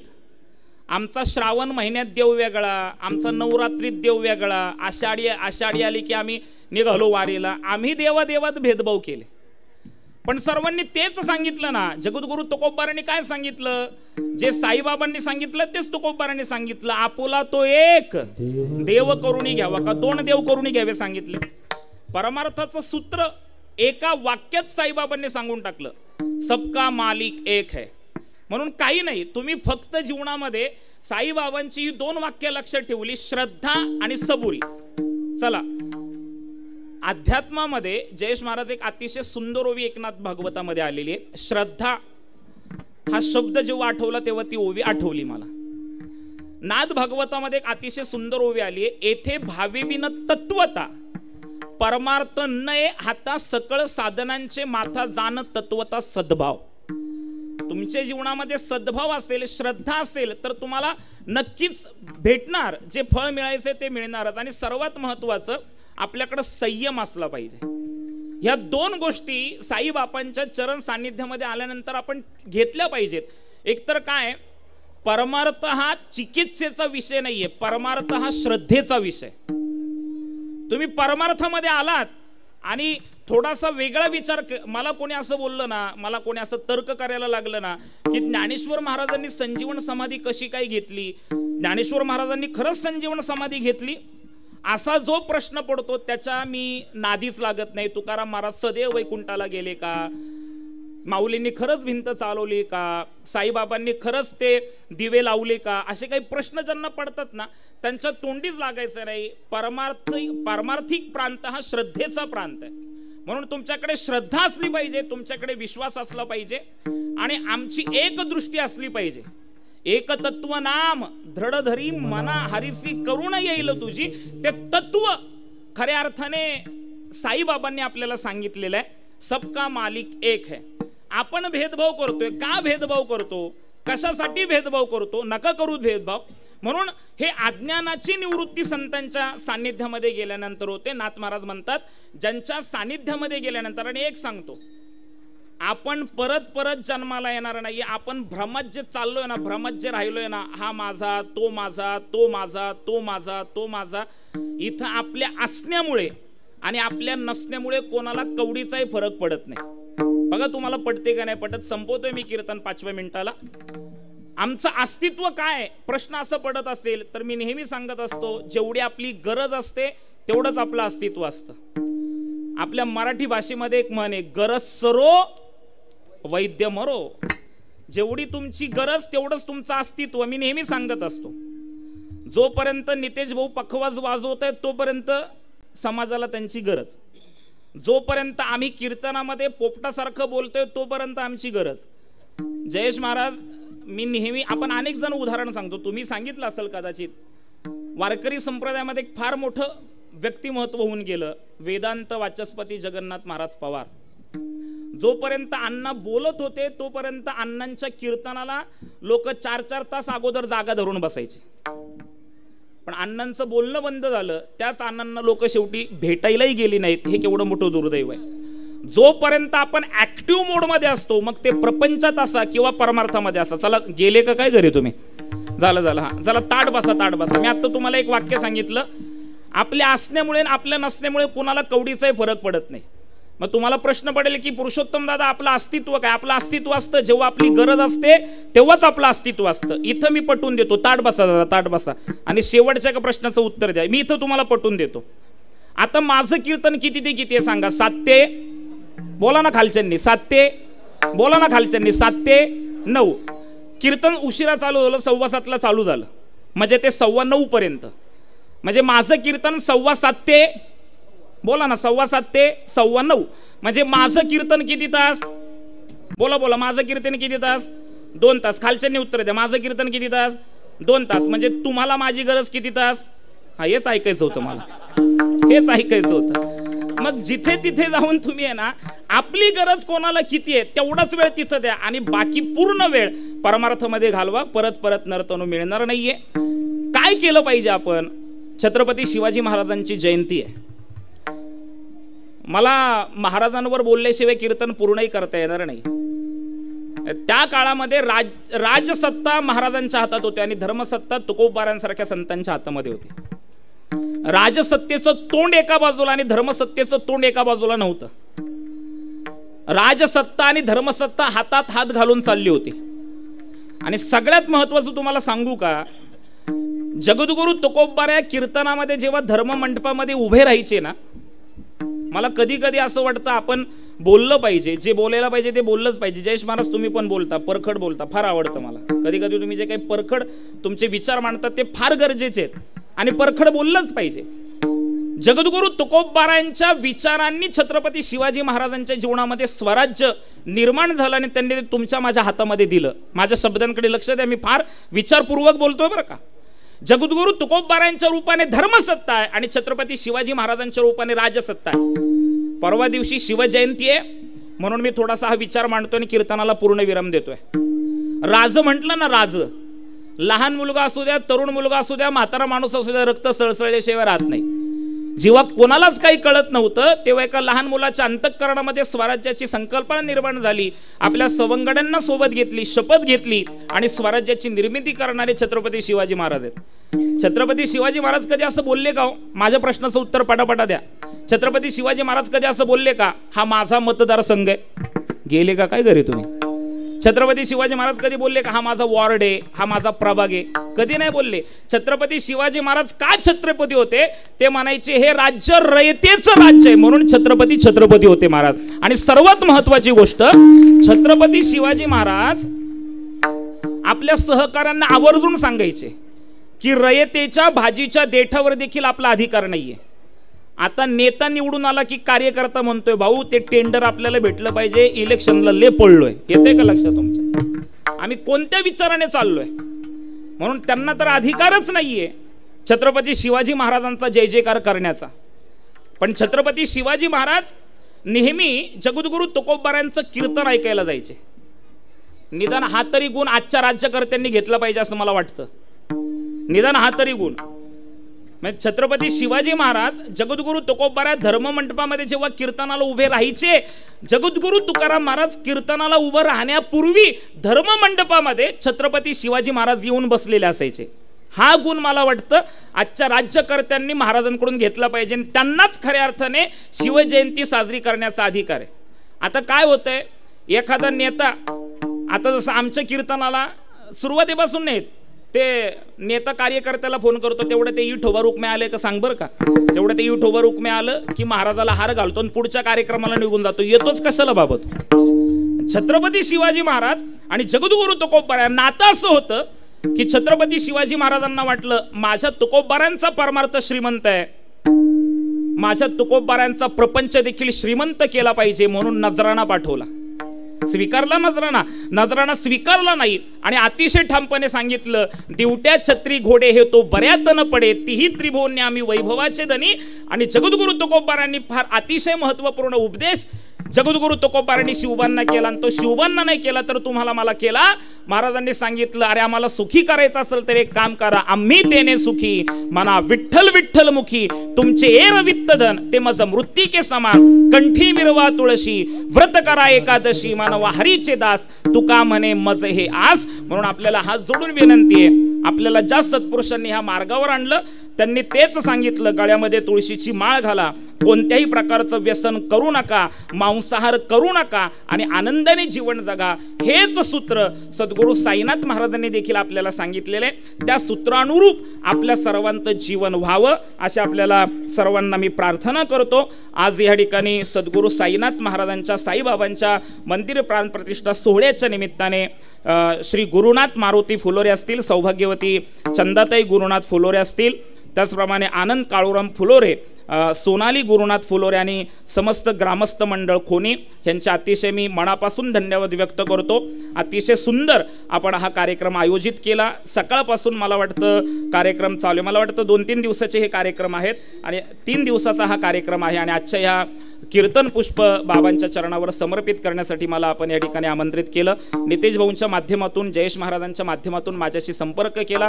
नितेश भाऊ आपलेही मनापासून मी आभार व्यक्त करतो, आपलेही मनापासून आभार व्यक्त करतो. दशरथ महाराज आपलेही मनापासून आभार व्यक्त करतो. महाराज आपलेही मनापासून आभार व्यक्त करतो. मी सुराचा माणूस नाही आहे, पण सुरावर प्रेम करणारा माणूस आहे. जयेश महाराज अतिशय सुंदर गातात, आपण अतिशय सुंदर गातात, आपले कन्या फार अतिशय सुंदर गाते. अतिशय सर्व सुंदर टाळकरी उपस्थित आहेत आणि समोर बसलेली सर्व वारकरी संप्रदायातली मान्यवर मंडळी आपल्या सर्वांच्या विषयी आदरभाव मनामध्ये ठेवलेला आहे. तो नितांत असेल आणि तो वाढतच जाईल याची मला स्वतःला खात्री. विनेकरी असतील, सोबदार असतील, साऊंड सिस्टीम दादा असतील, हा कार्यक्रम यशस्वीपणे कळत नकळतपणे चांगला होण्यासाठी ज्यांनी ज्यांनी प्रयत्न केले त्या सर्वांच्या चरणावर नतमस्तक होतो.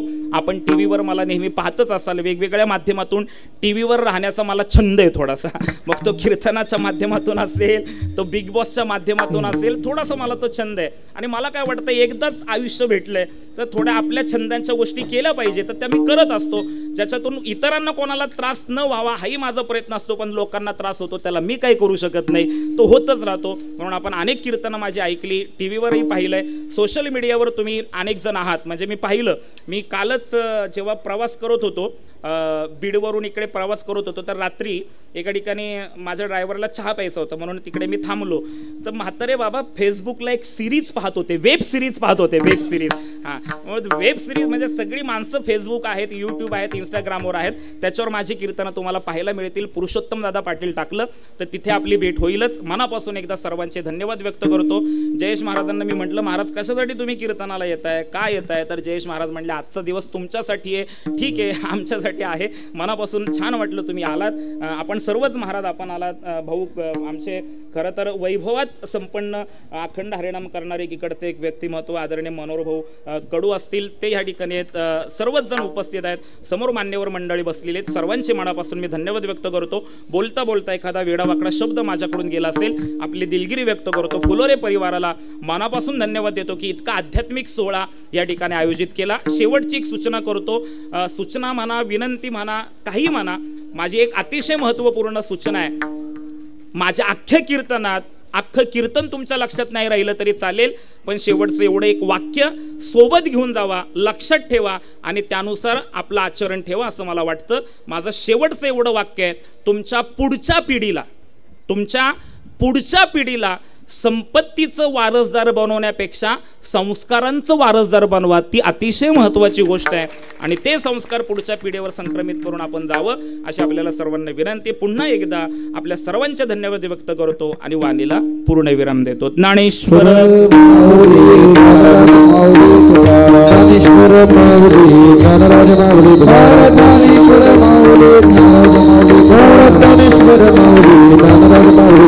तुकाराम तुकाराम तुकाराम तुकाराम तुकाराम हरि हरि हरि हरि तुकाराम तुकाराम तुकाराम तुकाराम तुकाराम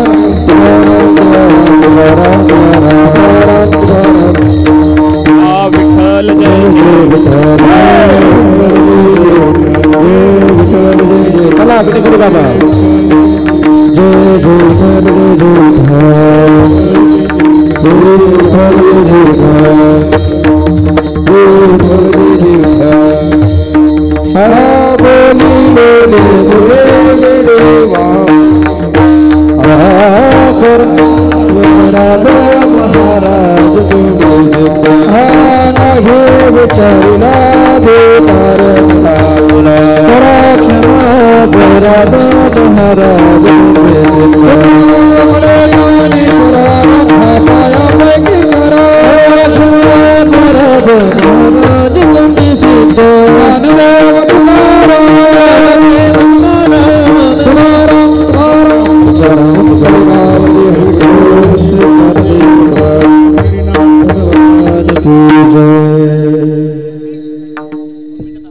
दोन मिनिटं उठू नका, कोणी उठू नका. ओ आई बसा बसा बसा बसा बसा बसा, उठू नका.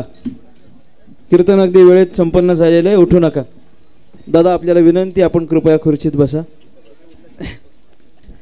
आज आपल्या ह्या खोणी गावामध्ये सच्चिदानंद सद्गुरू साईबाबा महाराजांच्या मंदिराच्या प्राणप्रतिष्ठा सोहळा गेले 3 दिवस या ठिकाणी अत्यंत आनंदामध्ये संपन्न होतो आहे. गावातील एक प्रतिष्ठित परिवार फुलोरे कुटुंबातील आदरणीय व्यक्तिमत्व श्रीमान गुरुनाथ मारुती फुलोरे आणि कुमार आनंद फुलोरे आदी करून हा संपूर्ण फुलोरे परिवार आहे. आमच्या गुरुनाथ काका आनंद भाऊ यांचा जो संपूर्ण परिवार, या संपूर्ण परिवाराने एकत्र येऊन हा एक प्राणप्रतिष्ठाचा दैदिप्यमान सोहळा या ठिकाणी संपन्न केला. मंदिरही तेवढंच सुंदर आहे आणि सोहळासुद्धा तेवढाच त्यांनी सुंदरपणे साजरा केला. त्याबद्दल त्यांचे अनेक अनेक आभार. सद्गुरू श्री सावळाराम बाबा महाराज, सद्गुरू श्री वामन बाबा महाराज या संपूर्ण गुरु परंपरेच्या माध्यमातून त्यांच्या कृपा आशीर्वादानं हा सोहळा संपन्न झाला. या सोहळ्याच्या निमित्तानं आज ज्यांची कीर्तनाची सेवा या ठिकाणी संपन्न झाली. महिलांनी उठायचं नाही, जरा 2 मिनिटं थांबायचं आहे. बसा बसा बसा, कीर्तनाची शिस्त भंग करू नका, बसा. ज्यांची कीर्तनाची सेवा या ठिकाणी संपन्न झाली, परमश्रद्धेय आदरणीय हरिभक्तीपरायण पुरुषोत्तम दादा महाराज पाटील आळंदीकर, एका दैदिप्यमान परंपरेचे ते सध्या विद्यमान असे वारसदार आहेत. दादांचं व्यक्तिमत्व समस्त महाराष्ट्रातल्या तरुणांना भुरळ पाडणारं व्यक्तिमत्व आहे. अनेक तरुणांना त्यांनी जवळ केलेलं आहे, तरुणांना परमार्थाकडे त्यांनी वळवलेलं आहे. किंबहुना तरुणाने कसं जगावं याचं एक उत्कृष्ट उदाहरण म्हणजे दादांचं जीवन आहे. दादांचं जीवन कुठल्याच एका वैयक्तिक क्षेत्राला धरून नाही आहे. त्यांचं जीवन सर्व क्षेत्रामध्ये फिरत असतं आणि म्हणून सर्व तरुणांना ते अट्रॅक्ट करत असतं, आकर्षित करत असतं. मी माझ्या बाबतीत मुद्दामून बोलेन, आज माझ्याच परिसरात कीर्तन आहे, त्याच्यामुळे मी अगदी भावना व्यक्त करतो की आज महाराष्ट्रातल्या जवळजवळ बऱ्याचशा अशा मोठ्या मोठ्या सप्ताहांमध्ये कीर्तन सेवा करण्याचा योग आमच्या वाट्याला येतो. तेवढं भाग्य आमच्या चरणी येतं, आमच्या वाट्याला येतं. परंतु मला सांगावं असं वाटेल की मोठ्या सप्ताहांमध्ये, मोठ्या महाराज लोकांमध्ये, त्या मोठ्या महाराजांच्या यादीत आपलं नाव येतंच की नाही त्याच्याकरिता कोणीतरी कारण असतं. आणि माझ्या जीवनातलं त्या सगळ्यात मोठं कारण म्हणजे आदरणीय पुरुषोत्तम दादा महाराज आहेत. कारण मोठ्या महाराजांच्या यादीत पहिलं कीर्तन माझं दादांनीच लावलं होतं आणि तेव्हापासून लोकांना कळलं की बाबा हे मोठ्या महाराजांच्या यादीत बसू शकतात बहुतेक. त्यामुळे दादांनी ती सुरुवात करून दिली आणि त्यानंतर माझा जो काय असेल तो प्रचार प्रसार झाला. परंतु दादांचं माझ्यावर विशेष असं प्रेम आहे, मोठ्या भावासारखं प्रेम आहे. त्यांना सहजच संपर्क झाला 17 तारखेच्या म्हणजे आजच्या निमित्तानं, आणि माझा संपर्क झाला नाही तोवर लगेच नितेशजींचा संपर्क झाला आणि त्याच्यानंतर त्वरित दादांनी आपल्या या कार्यक्रमाकरिता होकार दिला. दादा आपण वेळात वेळ काढून या ठिकाणी कार्यक्रमाकरिता आलात, त्याबद्दल आपले अत्यंत आभार व्यक्त करतो. या परिवाराच्या माध्यमातून दादांचे अनेक आभार व्यक्त करतो, शब्दसुमनाने आभार व्यक्त करतो. या कीर्तनरूपी सेवेकरिता उपस्थित दोनही उत्कृष्ट गायनाचार्य, आपल्या संपूर्ण परिसराचं असलेलं दोन्ही वैभव हरिभक्तीपरायण श्रद्धेय आदरणीय दशरथ महाराज केणे, आणि दोनही आपल्या ह्या ठाणे रायगड जिल्ह्याचे भूषण आहेत. एक बाजूला नितेशजी ठोंबरे आहेत आणि दुसऱ्या बाजूला अमितजी घरत आहेत. तुम्ही अजून जोरानं टाळ्या वाजवाल अशी अपेक्षा आहे, कारण ही आपली रत्न आहेत, आपली रत्न आहेत. आणि मगाशीच एका बैठकीत आमचा असा विषय झाला की आपल्या रत्नांना वर आणण्याचं काम ही आपलीच माणसं करू शकतात. आणि मला आनंद वाटला की यांनी अन्य कोणालाही न बोलवता आपल्याच 2 रत्नांना या ठिकाणी कीर्तन सेवेकरिता प्रस्तुत केलं, म्हणून तेही दोघांचे अनेक आभार व्यक्त करतो. आपण सर्व श्रोते मायबात या ठिकाणी उपस्थित झालात. परमश्रद्धेय परम आदरणीय हरिभक्तीपरायण गुरुवर्य रामदास बाबा पाटील या ठिकाणी उपस्थित आहेत. बाबांच्या चरणी नतमस्तक होतो. हरिभक्तीप्रायण श्रद्धेय आदरणीय गुरुवर्य विष्णुदादा महाराज मंगरुळकर दादा या ठिकाणी उपस्थित आहेत. दादांच्या चरणी नतमस्तक होतो. अन्य सगळीच सर्व क्षेत्रातील मान्यवर मंडळी या ठिकाणी उपस्थित झाली, त्या सगळ्यांचे आभार व्यक्त करतो. पुढची काही सूत्र दादा या ठिकाणी हाताळतील आणि आपल्याला काही सूचना देतील. तदनंतर आपण महाप्रसादाचा लाभ घ्यायचा आहे. कृपा करून 1-2 मिनटं आपण कोणी उठू नये, आपल्याला नम्र विनंती आहे. धन्यवाद जयेश महाराज. आपल्यासाठी मी 5 मिनटं राखून ठेवलेले होते, पण त्याआधीच घेतलं, तरी पण आपलं मनापासून आभार. महाराजांनी आपल्या कीर्तनामध्ये भरपूर काय सांगितलं आहे, त्याच्यामुळे मी ओवीवर न बोलता डायरेक्ट महाराजांना आमच्या गावाचा परिचय देणार आहे. महाराज हे खोनी जे गाव आहे हे आध्यात्मिक क्षेत्रामध्ये, कला क्षेत्रामध्ये, सर्व